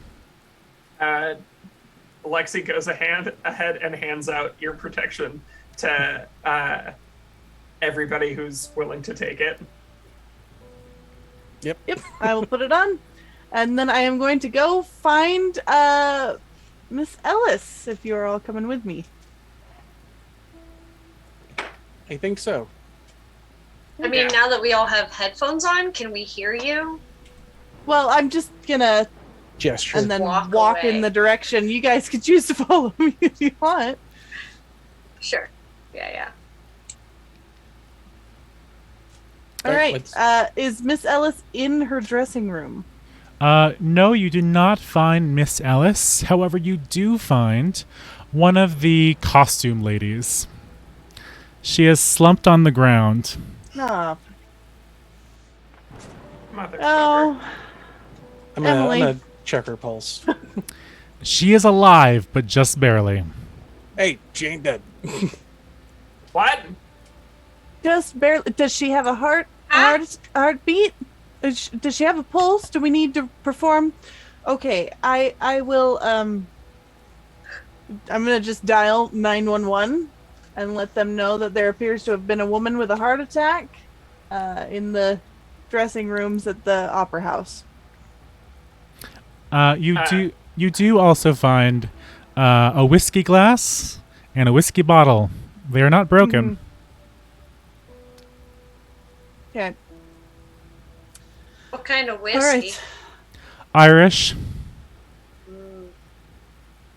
I am going to just take one of my earphones off and I'm going to call James. Yes, ma'am. Answer. James, yes. Do you know where Miss Ellis is? She is not in her dressing room. I do believe she just went out onto the stage, ma'am. Could She's- you attempt and just be a dear for me? Could you stall the curtain for me? Please do not let her perform yet. Thanks. Be a dear. Be there in just a second. And I'm going to hang up. We have to go now. Yeah. You Where hear from the hall the sounds of pianos. You know it's not the time for the gala yet, but there's still plenty of people around. Yeah. I mean, if she's rehearsing, then we could just... I mean, that enough can cause damage. Right. I am just rushing to the stage. Yeah. Yes. As we're running, does Job see a fire alarm on the wall? Oh, you're so smart. You most certainly can find one. I'm sure every theater has one somewhere. All right, we're gonna run, and he kind of stops, walks back. Is there a sprinkler system involved? Ah, shit. This is important. I'm trying to think of my times in theaters. Let's say there is I think no... it'd just be an alarm. No, there's no sprinklers, because this is a very old building. However, you do hear something kind of clinking on stage. And people all around you are looking around because they don't see or smell a fire. And a few of them are slowly drifting towards the door. Good. That tracks. Yeah, honestly. Okay. I am just rushing for the Same. stage. Yeah. Yep.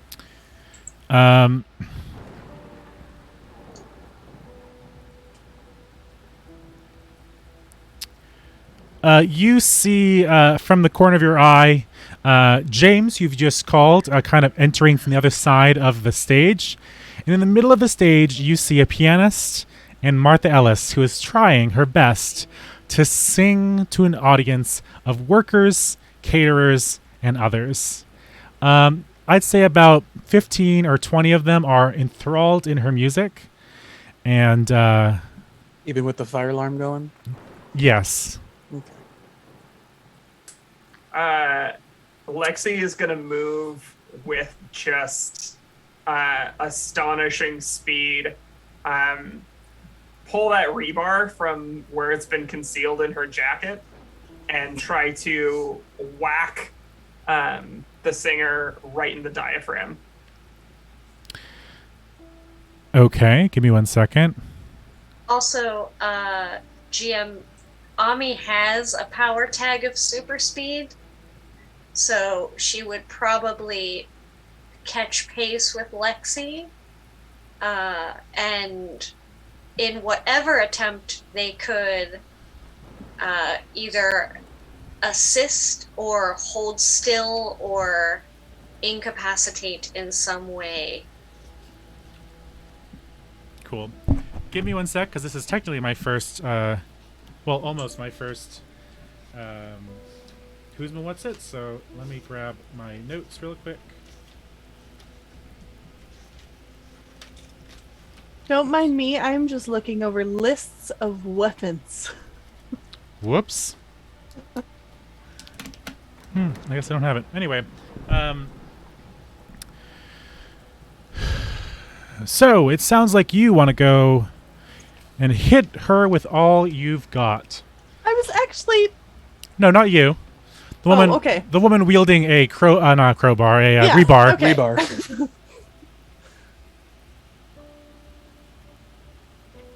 Yeah. That It sounds isn't a right. Hitachi wand? I thought I saw a video once. No, it's not a Hitachi. Yeah, so I would love to terrifyingly calculated death on 2 legs and guns and bludgeons. If I'm not trying to kill her, does death on 2 legs count for anything? I'd say so. Okay. Cool. Knock her out really hard. Really just want to give her a good whack right in the breather. The breather. Yeah. Hit with all you got. Oop. Boop. Yikes! Big woof. To be Big woof. fair, you did get a +2 from Sarah in chat. I did? Yeah, you just got a Here? +2. Ugh. Wait. Proper? Yeah, what? Proper? What about it? I get it? Yeah. I was about to Is it- say, you just were like, what? Hold on. And I was like, I don't know what to say. That makes your 6 into an 8. When you have a clear shot and you use your abilities to hit someone or something with all that you've got, roll plus power. On a hit, you give the target an appropriate status of your choice with their tier equal to power. On a 7 through 9, you choose 1. You either take cover or secure a superior position. You get them good and get many of them, or get many of them. You control the collateral damage. You hold the target's attention if possible, and you gain the upper hand to take 1 juice. Okay, I would like to get her good. Okay. And I think the status I want to give there's a word, right, for when like you out of breath is what I want it to be. Winded? Not winded, but like, you know, like when you get hit in the diaphragm and you're just like out of breath and you're like Okay, so you're giving her the status winded, you said? out of breath. Oh, out of breath, pardon me. A good one for a singer, I would say. And that was a tier 4 status because you used it +1, correct? Yes. Okay. Can we blow by blow this though? How do you mean? Since I know it's a success, and if there's any consequences you want to add in, Mhm. because it was a partial, I think it's like we see, like the camera sees Lexi jump onto the stage, and then this like ghostly force behind her that looks like, you know, a warrior in chainmail with a helmet drawn down, echoing her movements as she swings this bit of rebar.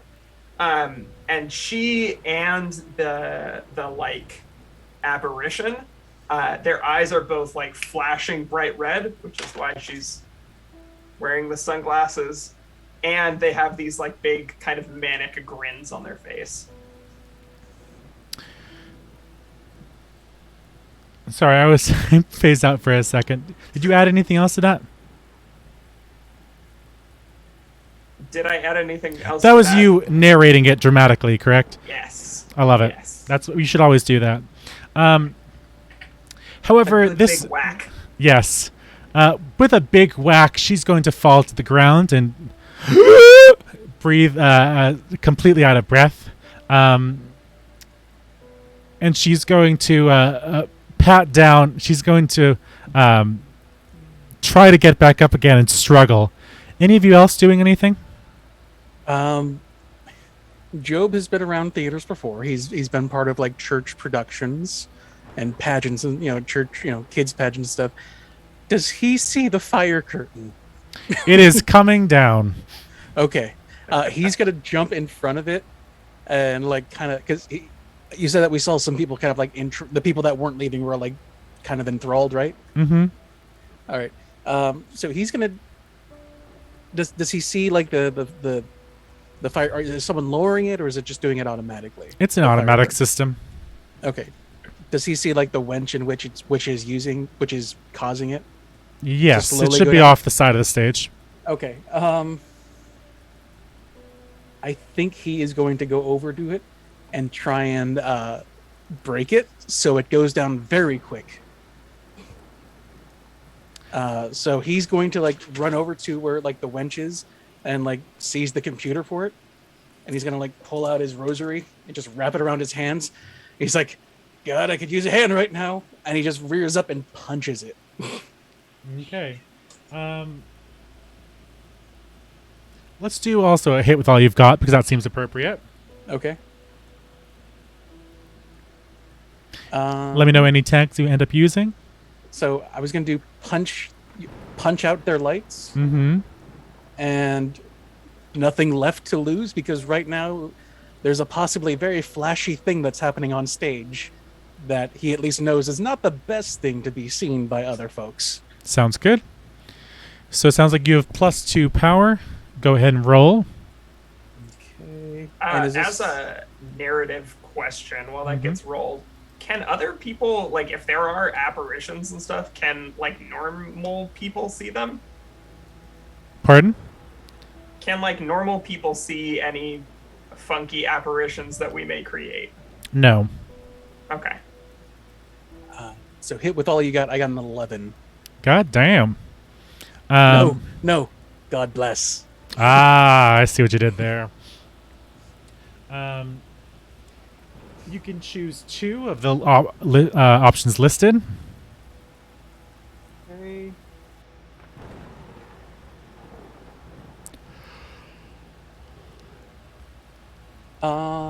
I'm going to do you get them good, Mm-hmm. and then control the collateral damage. The collateral so damage being other people, I assume? I'm going to do it to like the actual damage to the machinery. So rather than making it just stop where it is, he's going to like punch it like a gear to make sure that it kind of loses whatever is controlling it to do a controlled drop. He's just kind of like breaking that so it just drops completely. Like it just drops quickly. Okay. And with that, it comes hurtling down to the floor.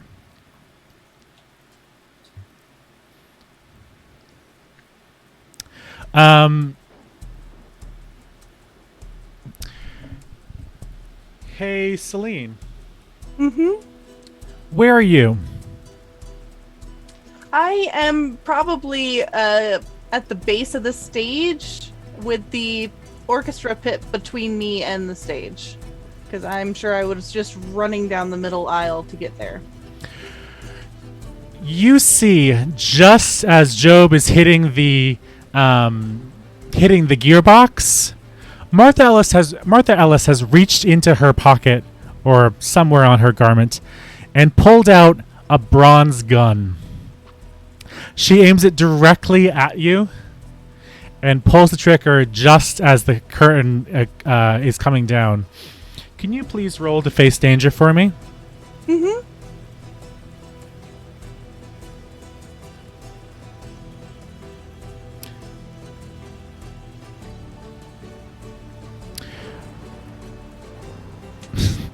I think you actually ended up with a 6 success?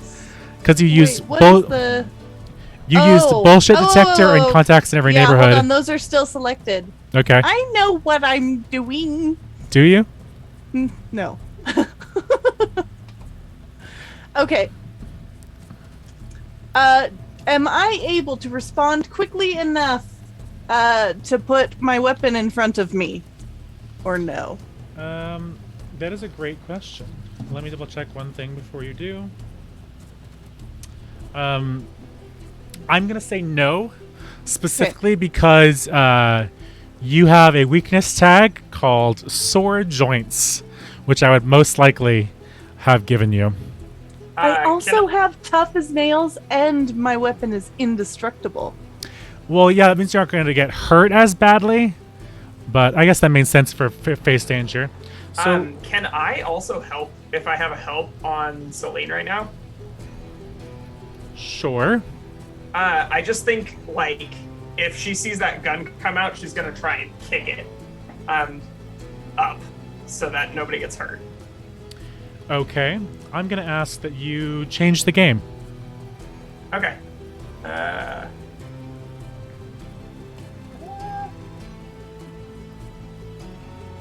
think I would just be rolling that because it's my foot. Or can I keep Death on 2 legs and calculated? I'd say calculated, but not death on 2 legs. That doesn't make a whole lot of sense. Great. Change the game. Whoop. Oof. What is... I don't like digital dice. You have a 5, which is a miss. And I'm going to invoke something. So, unfortunately, you weren't able to help. And let's see. Does Ami get a round or no?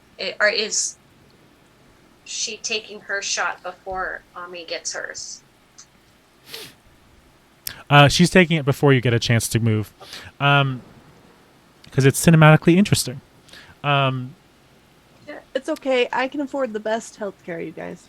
Celine, please take for me a new status. Gunshot 3. Mm-hmm. She gets you in your shoulder. Put that. So if you scroll down below your character sheet cards, there are tracking cards.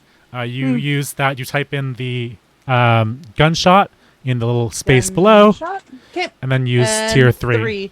Correct. That'll be a -3 on any moves you want to do that might use your arm. All right. Okay. Ami, what are you doing?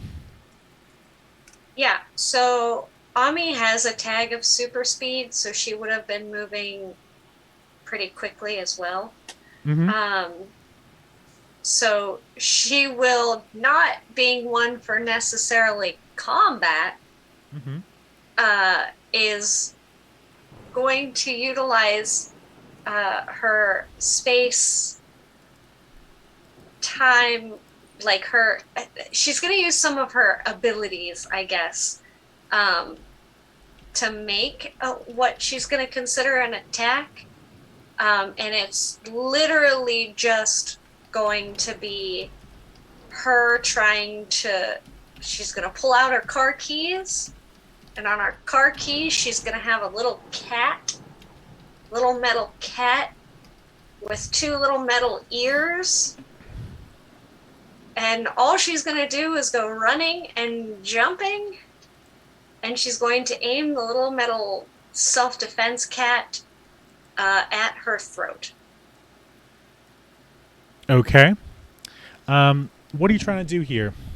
So she's cinematically, in my head, following behind Lexi as Lexi kind of flies through the air. She's like on their heels, kind of jumping up, and to the best of her ability, just giving a good old hit right to the throat.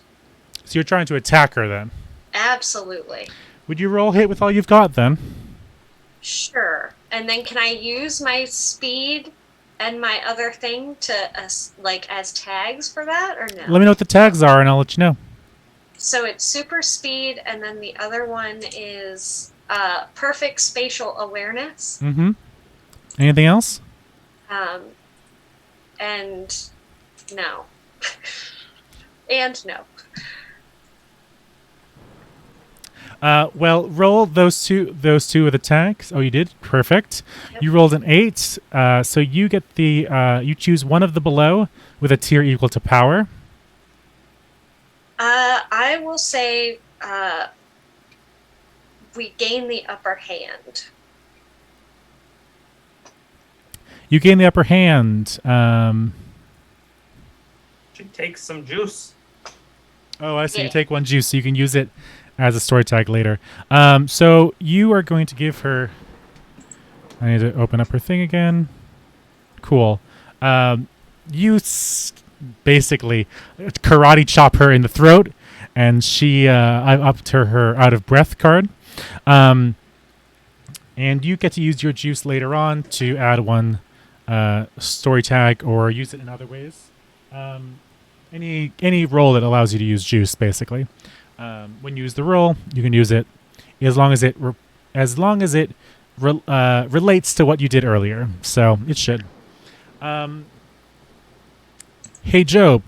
The fire curtain has hit the ground. What are you doing now? I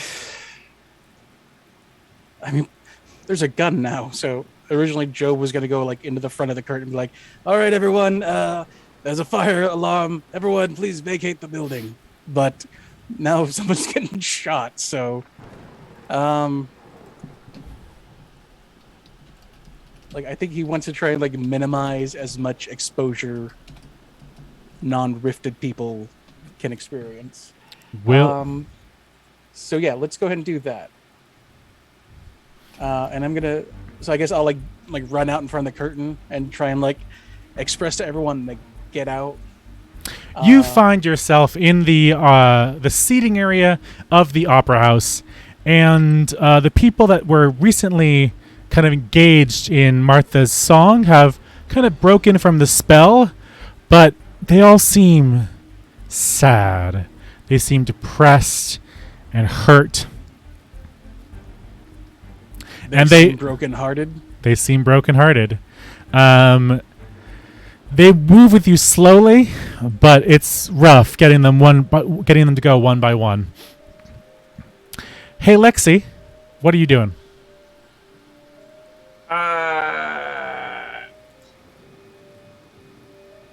I would like to pull off my tie and her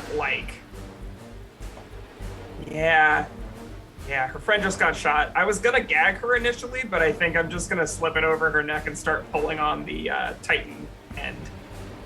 Wow, okay. What are you trying to do here? What are you trying to accomplish? You trying to restrain her, or are you trying to attack her again? I'm trying to get her hands off that gun by making her have bigger priorities. Let's do a new roll. This music is very loud. You're going to roll go toe-to-toe with me. If you'd like to do it in person, that's fine with me. When you use your abilities to overcome someone or something in a struggle for control, state what your goal is. Your opponent can describe how they respond at their option. So any power tags you have that are useful for the situation? Now, GM, I'm going to ask a newbie question. Am Go I for able it. to utilize my juice to assist? Does Does it have to be on one of my rolls? This is a great question that I don't quite know the answer to yet because the rules are very unclear about juice. What is it that you want to do with it?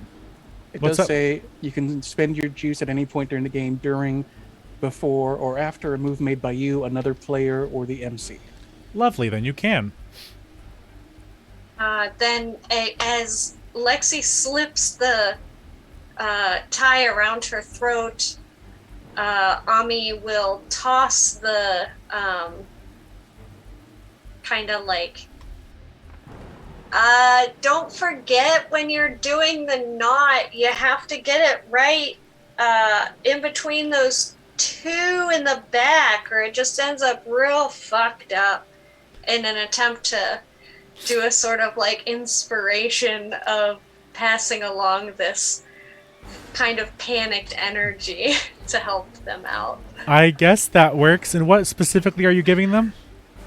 I was going to go with, again, the perfect spatial awareness of like the ability to know. No, but when you use juice, you need to be adding a story tag. You're giving a reducing a status, that kind of thing. If you just cut her ears so that we're both covered in blood, that's great. I'll do that. Great. Uh-oh. I'm better in damp conditions. I'd say you're already pretty damp. However, have you rolled yet? Not yet. No. You're going to take attention to your expression tag because I'm invoking your weakness tag, a hunger for bloodshed. Okay. So I'm up 2 and down 1. Sure. Just make sure you hit those tags. Okay. Rolled a 7 plus 2, so up to 9. Okay, cool. And you're going toe to toe. So, on a 7 to 9, choose one. You manage to achieve your goal or take something they hold. Or HE, take something they hold. You get them good, giving your opponent a status with tier equal to power. Or you block, dodge, or counter their best attempts. If you don't choose this, they can impose a status on you. If they are a PC, it's tier equal to their power. Which one of those would you like to do? I want her to not. I want her to have dropped the gun and be like struggling to get the tie off her neck. Okay. So it sounds like you achieve your goal of knocking the gun from her hand. With this, she is able to grab onto you, and onto your hands and onto the tie, and pull you down over her. I'm going to give you a tier 1 status of prone.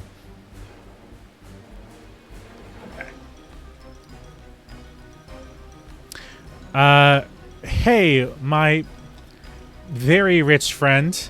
How are you doing, Celine? Well, I'm tough as nails, so I'm probably doing okay. I have taken a shot in the shoulder, so that is not great. Not ideal. However, it is not the shoulder that I use to shoot skeet with. And my my bracelet is just going to slowly form off of my hand into a large Beretta semi-automatic hunting shotgun. And I originally was going to cast some sort of net type thing at her, but since she has shot me, I am now finished with this woman. She is ruining my gala.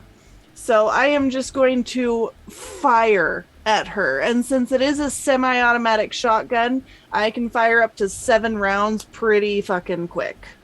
Okay. It definitely sounds like you were trying to hit with all you've got, so go ahead and do that.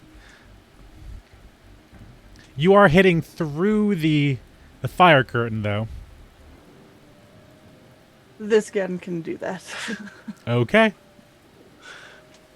But also, it's indestructible, so I would assume that it has no problem shredding through that.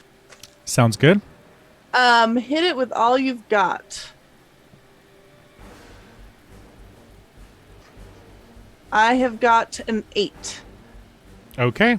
You also got a +2. Oh, and a +2. I do have, so I've got a 10. A great success. On a 10 plus, choose 2.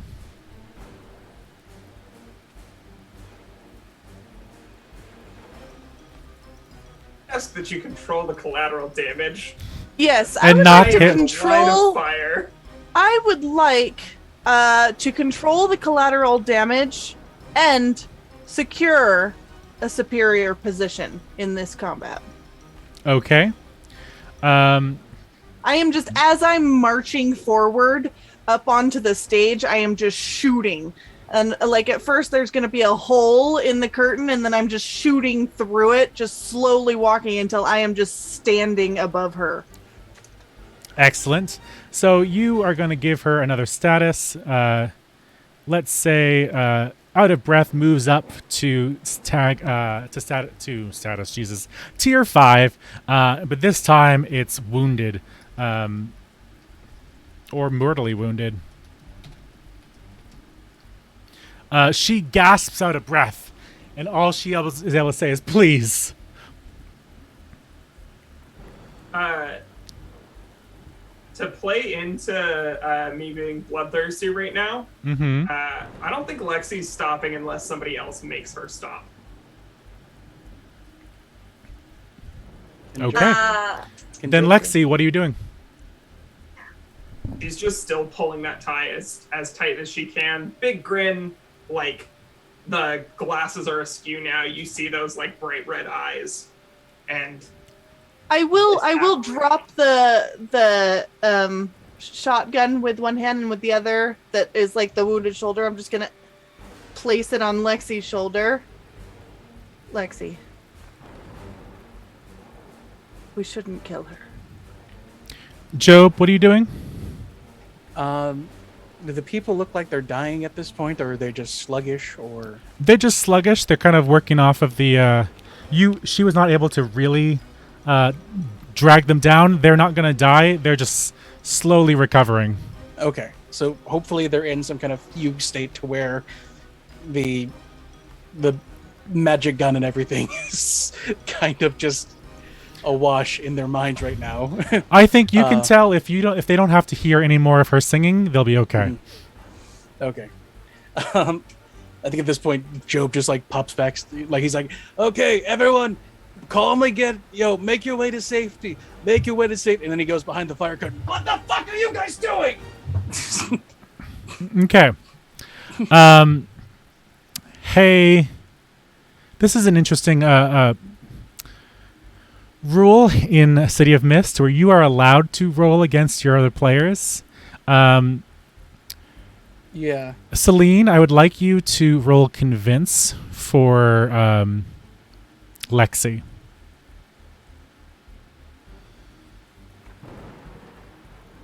You can use any tags you feel are appropriate. However, I do believe you are all still wearing earmuffs.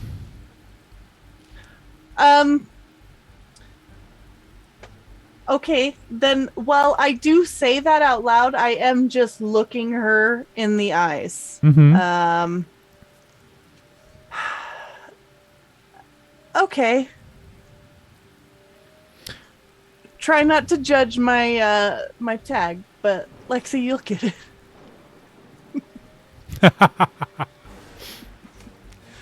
For the audience back at home, Celine has just used glamorous as a power tag. However, you did get an 11, which is a great success. So I need you to choose a tier 1 status relevant to what you're trying to do that you would give to Lexi. What I would like to give her is some sort of self-control or remove her status of like her like bloodlust. That's not a if status. that's possible. It's just like it's not. It's how my power works. Okay. So let's go with self-control because that feels right. Okay. On a hit, you can either take that status, Lexi, or you can change your agenda to include theirs. I will change my agenda to include hers. So you let go of the tie, and Martha slumps to the ground.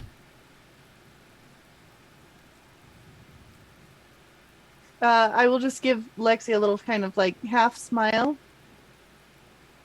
Remember to breathe. And then I am just going to look down, lifting my shotgun a little bit at Martha.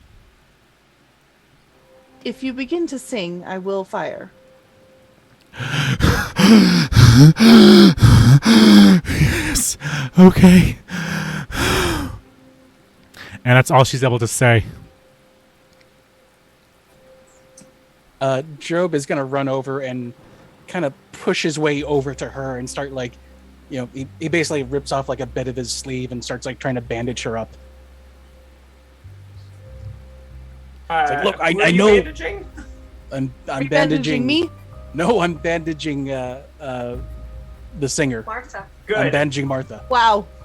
Good. Because I think Lexi is going to start bandaging Celine. Hey, set that down. They've got this. And she's like gesturing at your gun. Okay. And Are I you will okay? I will let it just like slink back onto my wrist. I believe though it hurts like a son of a bitch, but I should be fine. Come to the table, and she like helps you down to like a table to sit down. Okay.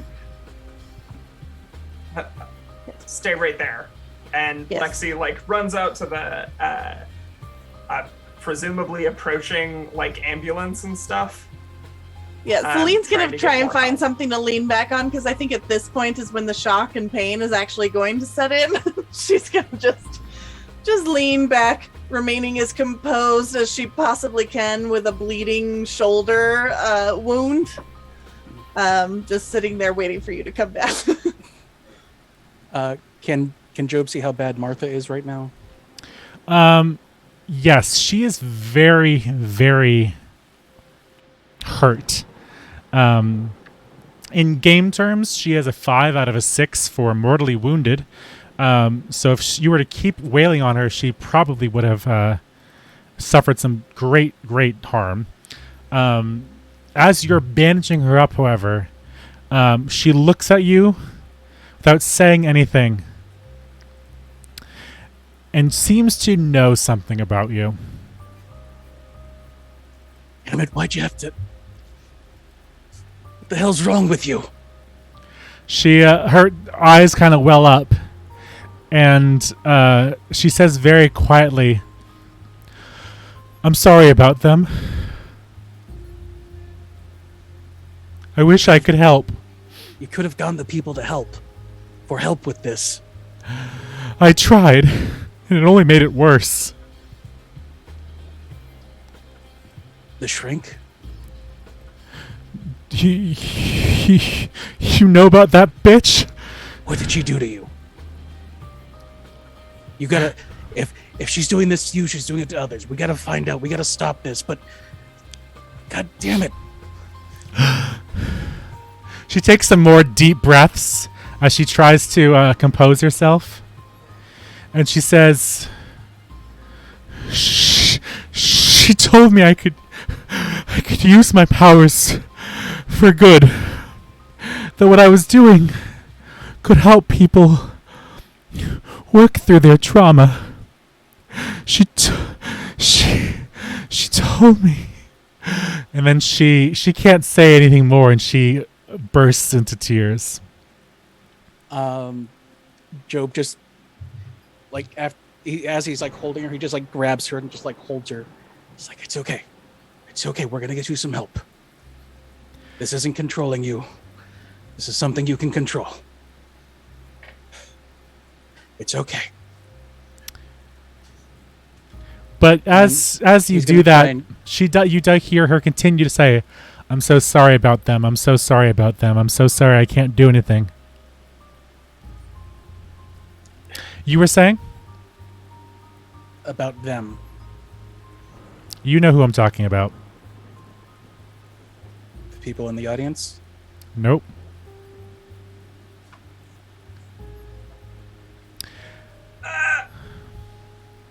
Backstory shit. Oh, proper.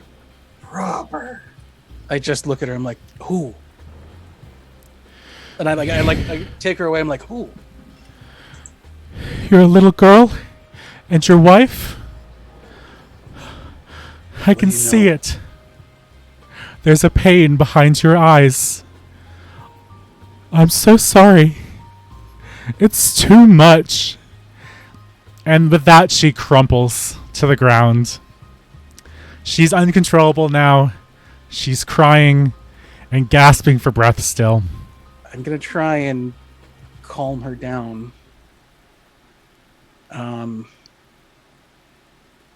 Actually, when we burn something, is it just per an encounter or per the adventure, whatever it is? It's per the adventure, yes. Okay. Can I burn multiple things? You only need to burn one. What are you trying to do? So burning a tag is like getting luck in Monster of the Week, where you burn something that's related to what you're trying to do, and you can't use it for the rest of the adventure, but it does give you an automatic success. When you say adventure, you mean the session, right? Yes, sorry. Okay. I'm going to go ahead and burn power tag for Destiny, endure any punishment. Okay. And what are you trying to do with that? I'm going to try and do a convince with her.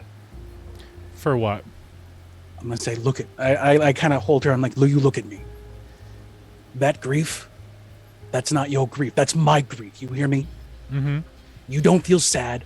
That's me. That's on me. You focus on you. You focus on getting right. Whatever you see behind these eyes, whatever you see in my past, that's mine. That's not yours. You focus on you, and I will help you. Don't you worry about me. Don't you worry about that grief. That's me. You got that, kid? She nods her head into the ground as she sits there. And I like pick her up and I hold her tight. I'm like, that's me. You don't worry about me. You worry about you. And I worry about you. And with that, we slowly ascend and the scene fades from view. It's a dark, cold night. And Martha Ellis is safe for now. Can I ask before we go, what happens to Martha Ellis, Job? I'm going to give you the narrative direction of what happens to her after this. I think against probably what everyone else would be saying, Job insists. He like looks at her and then he looks at them and he picks her up like and holds her like around the shoulder. You all ever heard of sanctuary? Sanctuary? See? She just said it. She's coming with me. And I should have looked to the damage dealers. Like, you guys got a problem with that? You'll have to get through me. And I turn and I walk away with her. Where are you taking her, Job? I take her back to the church. Okay. And how does she heal?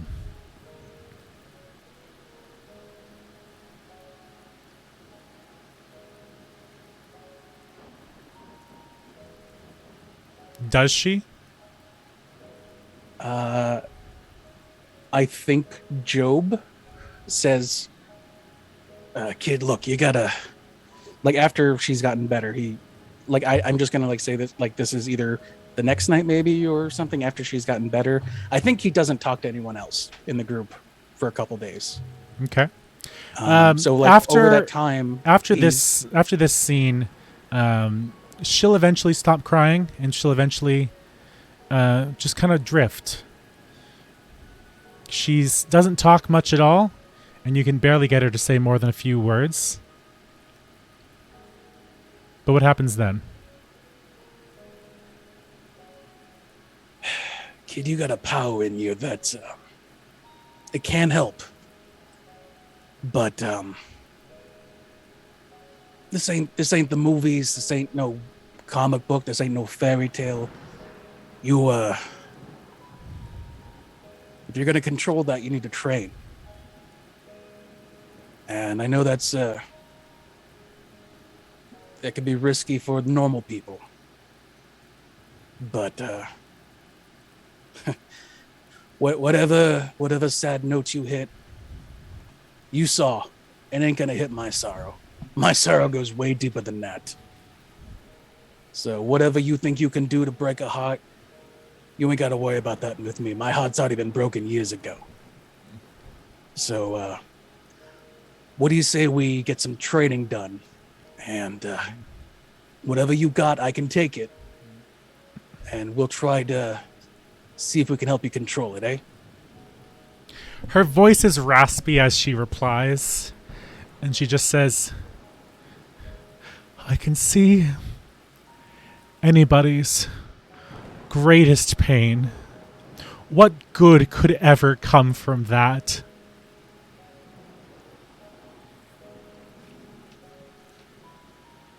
For me, it's a nudge to keep moving forward. For you, seeing somebody else, you reach out, you touch his soul. That's what you do with your music, it looks like. Now, it seems like what you're doing is amplifying that. but maybe there's a way you can adjust it. Maybe there's a way you're not amplifying pain, but you're soothing pain. You may be, whoever that quack They is. died of a broken heart, Father. Yeah. They did. I'm Believe sorry. me, I know there's a few things you can't change about the past. You can only focus on what you can do in the future. So maybe we can control it. Maybe you can control it so it doesn't hurt people. And then we'll call that a start. We call it a start where you don't hurt people. But if there's a way that you can help people, hey, it's just a muscle. You got to flex that muscle. You got to work out that muscle. Right? I'm going to have to stop singing, aren't I? I think maybe you just sing to someone who can take it. If my broken heart hasn't killed me yet, it ain't going to do it anytime soon. So I think I could take whatever you dish out. And so she does. She sings for you. And it hurts. It But hurts. he takes it. Let's do it again from the top. And she sings. And she learns slowly. And we'll get back to that later. That brings us to the end of this particular adventure. So I have one more thing to say. I have the epilogue. But let's say our closing remarks before we go for the night, okay? I believe we start with Luca. Hi, I'm Luke Locke, and I played Celine Caliburn tonight. And her mythoid is Excalibur, which is worn in a bracelet around her wrist. On to you, Chrissy. Before you do that, real quick, is there anything else that you want to close up for Celine for this particular adventure? Any of the montage we see at the end of the story? I think she would, after a few minutes of trying to just breathe and remain composed, eventually Lexi would come back and Celine would deal with her administrations to the shoulder, seeming a little flustered. But other than that, she remained her composed self. She would have her people handle the rest of the gala, making sure everyone was tended to. She would, of course, offer free therapy services and grief counseling and trauma counseling for anyone that needed it from being at this event. All sorts of outreach, things like that. And of course, Father John's church would receive a sizable donation to help him with whatever he needed for Martha. You get a newspaper a few days later with the headline, "A Gala, a success." And despite your headlining act not being there, it goes off without a hitch. The people that were being sung to by Martha eventually recover and don't remember much. They said they had a raging headache, and then they found themselves out in the lobby. So, Chrissy, say your closing remarks and what Ami has been doing since then. Yeah. You guys can find me all over the the dank web, at Chrissy Crits. So Ami definitely not being a fighter and trying to also protect her friends would have definitely probably been pretty wrecked. Emotionally, she probably would have slinked out of a back door as quietly as possible, as everyone was kind of, as John started attending to Martha and Lexi started attending to Celine. She probably would have just slid out the back door and attempted to get out of there as quickly as possible. She likely would have went straight to where her grandmother is, and you could imagine like a very nice brownstone, kind of inputting her own security keys to get in, walking up and kind of just crawling into bed next to her and like holding her grandmother's hand and just recounting the entire evening to her, and explaining everything that happened and her visions and the whole 9 yards, everything that kind of happened, knowing that she probably wouldn't respond, but would do it anyways out of habit. She looks at you the entire time you're telling this story. Her eyes seem a little fuzzy, and she nods along with the story, but doesn't say anything in response. And then she'll get up and kind of start like just straightening her nightgown and brushing her hair and just kind of like tending to her in like a way that's just strangely maternal for somebody who, you know, a handful of hours later was hiding in a bathroom chugging whiskey. So just a vast opposite to what was seen earlier. And that's it. Okay, Vermin. Hi, I'm Legendary Vermin. You can find me on Twitch, Itch, and Twitter as Legendary Vermin.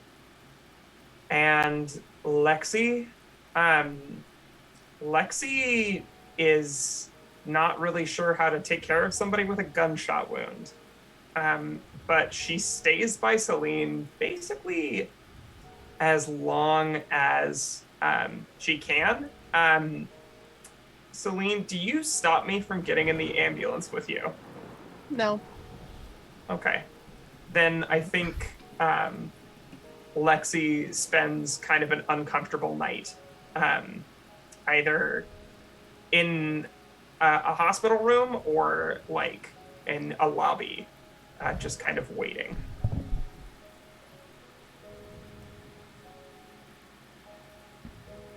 If you're there in the morning, and I assume I am in the nicest wing they have, on the best painkillers, I will very groggily look up at you, and just kind of,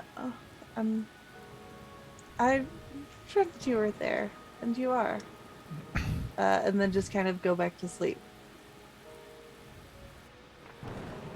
Yeah, I think under her breath she says, "Rest up, Tinkerbell."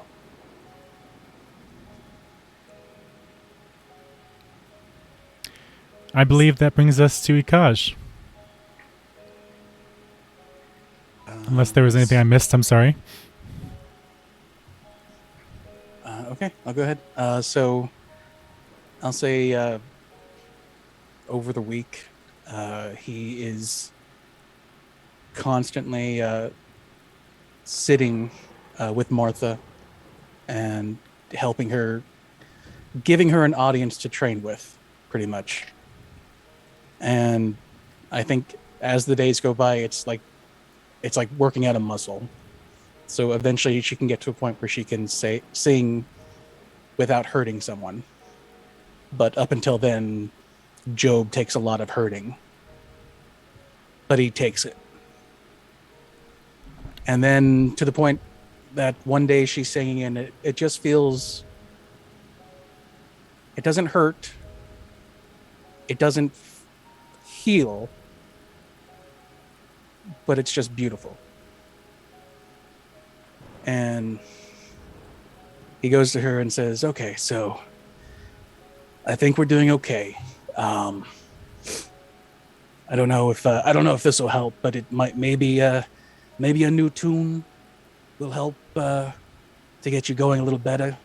And we've got quite a few. These are old and dusty. We haven't had anyone to use these yet, but maybe that could change, you know? Maybe something to lift the voice will lift the spirit, will lift the soul. And he slides over a book that says, it's a choir book that says Songs of Salvation to Save the Soul. It's like, I'm not trying to push the God stuff on you, believe me. I don't do that here. I'm just trying to help. But maybe something that isn't kind of loungy, maybe something that isn't kind of show-tuney might help you to focus a bit more. Give you something new to practice with, you know? But I hope, you know, let me know if it helps, and we can keep doing this for as long as you need. Okay, Martha? And she nods her head. As the credits roll, my name is Proper Nerdy. I'm a TPK staff member, role player, game designer, and today, game master. Excellent work all around. You can find me as Proper Nerdy anywhere, including our Discord. So I hope you join us there. We just hit 1,100 followers. Huzzah! So, good job all around. Have yourself a lovely night. Now, I have one last thing to do. This is our epilogue. Players, I'm going to ask that you don't say anything for the remainder of the epilogue cutscene. We'll resolve whatever questions you have next session on September 20th. So I hope everyone at home joins us then. And as I warned you all, this is a music cue, so be sure you're listening along. Celine, this is the night after the event, and this is after Lexi has left the hospital room. You've fallen back asleep. Oh, come on. Everything works perfectly until that. Oh no, how dare you.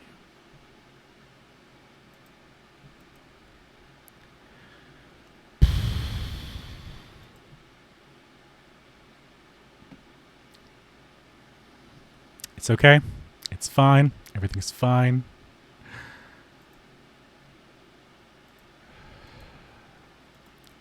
Give us 1 second, friends. Those painkillers got Celine good. Yeah, they did, evidently. Let's see.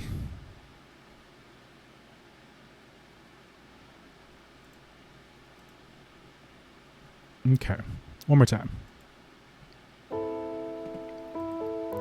The piano plays softly at first, as the lights slowly come up on stage. You're in a not-so-unfamiliar place. It's the Washboard nightclub. You're sitting alone at the table at the back of the dance floor. What's going on is all you get out before another patron hushes you to silence.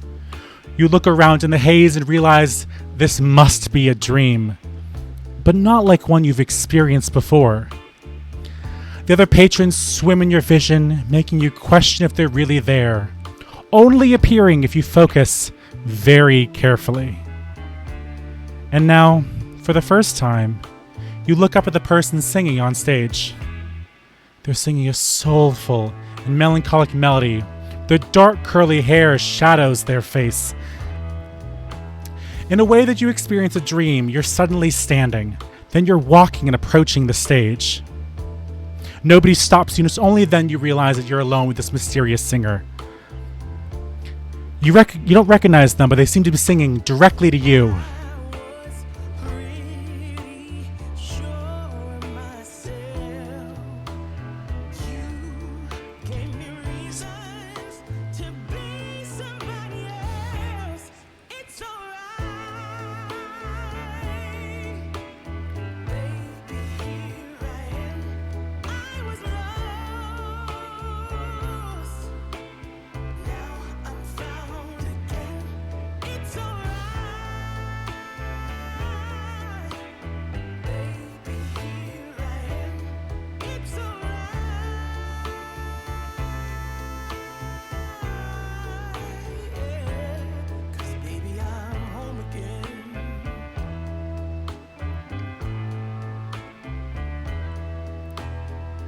She gives you a kind and knowing smile as she slowly fades from view. You find yourself alone. The hall has been replaced with a dusty street in waning, hazy dusklight. There's a sudden creeping darkness approaching you from all sides. Defensively, you bring up your fists and find you've been holding Excalibur this whole time. It glints in the last of the orange light before darkness consumes you completely. You wake up suddenly in a cold sweat, safe in the hospital. Who was that person? Pieces of that dream slide in and out of focus as you steady yourself in bed. You remember the face of a young woman with dark hair, dark skin, red lips, and a brilliant smile. She seemed just slightly out of place. She wasn't anyone from the washboard, so where did you know her? What did her song mean? And why was she important? You remember where you wound up afterward. You were outside in the street, dust clouds curling their way around your legs. Towering above you were the city's bleak, monolithic skyscrapers. Windows were broken, cars were overturned, and not a single soul walked the streets. Was this a vision? If so, of what? You don't have the answers to those questions yet, and you close your eyes and slowly, filthily drift back to sleep. Welcome, everybody, to the City of Mist. You've been watching Madness Calls It Forth. And with that, I bid you all a good night.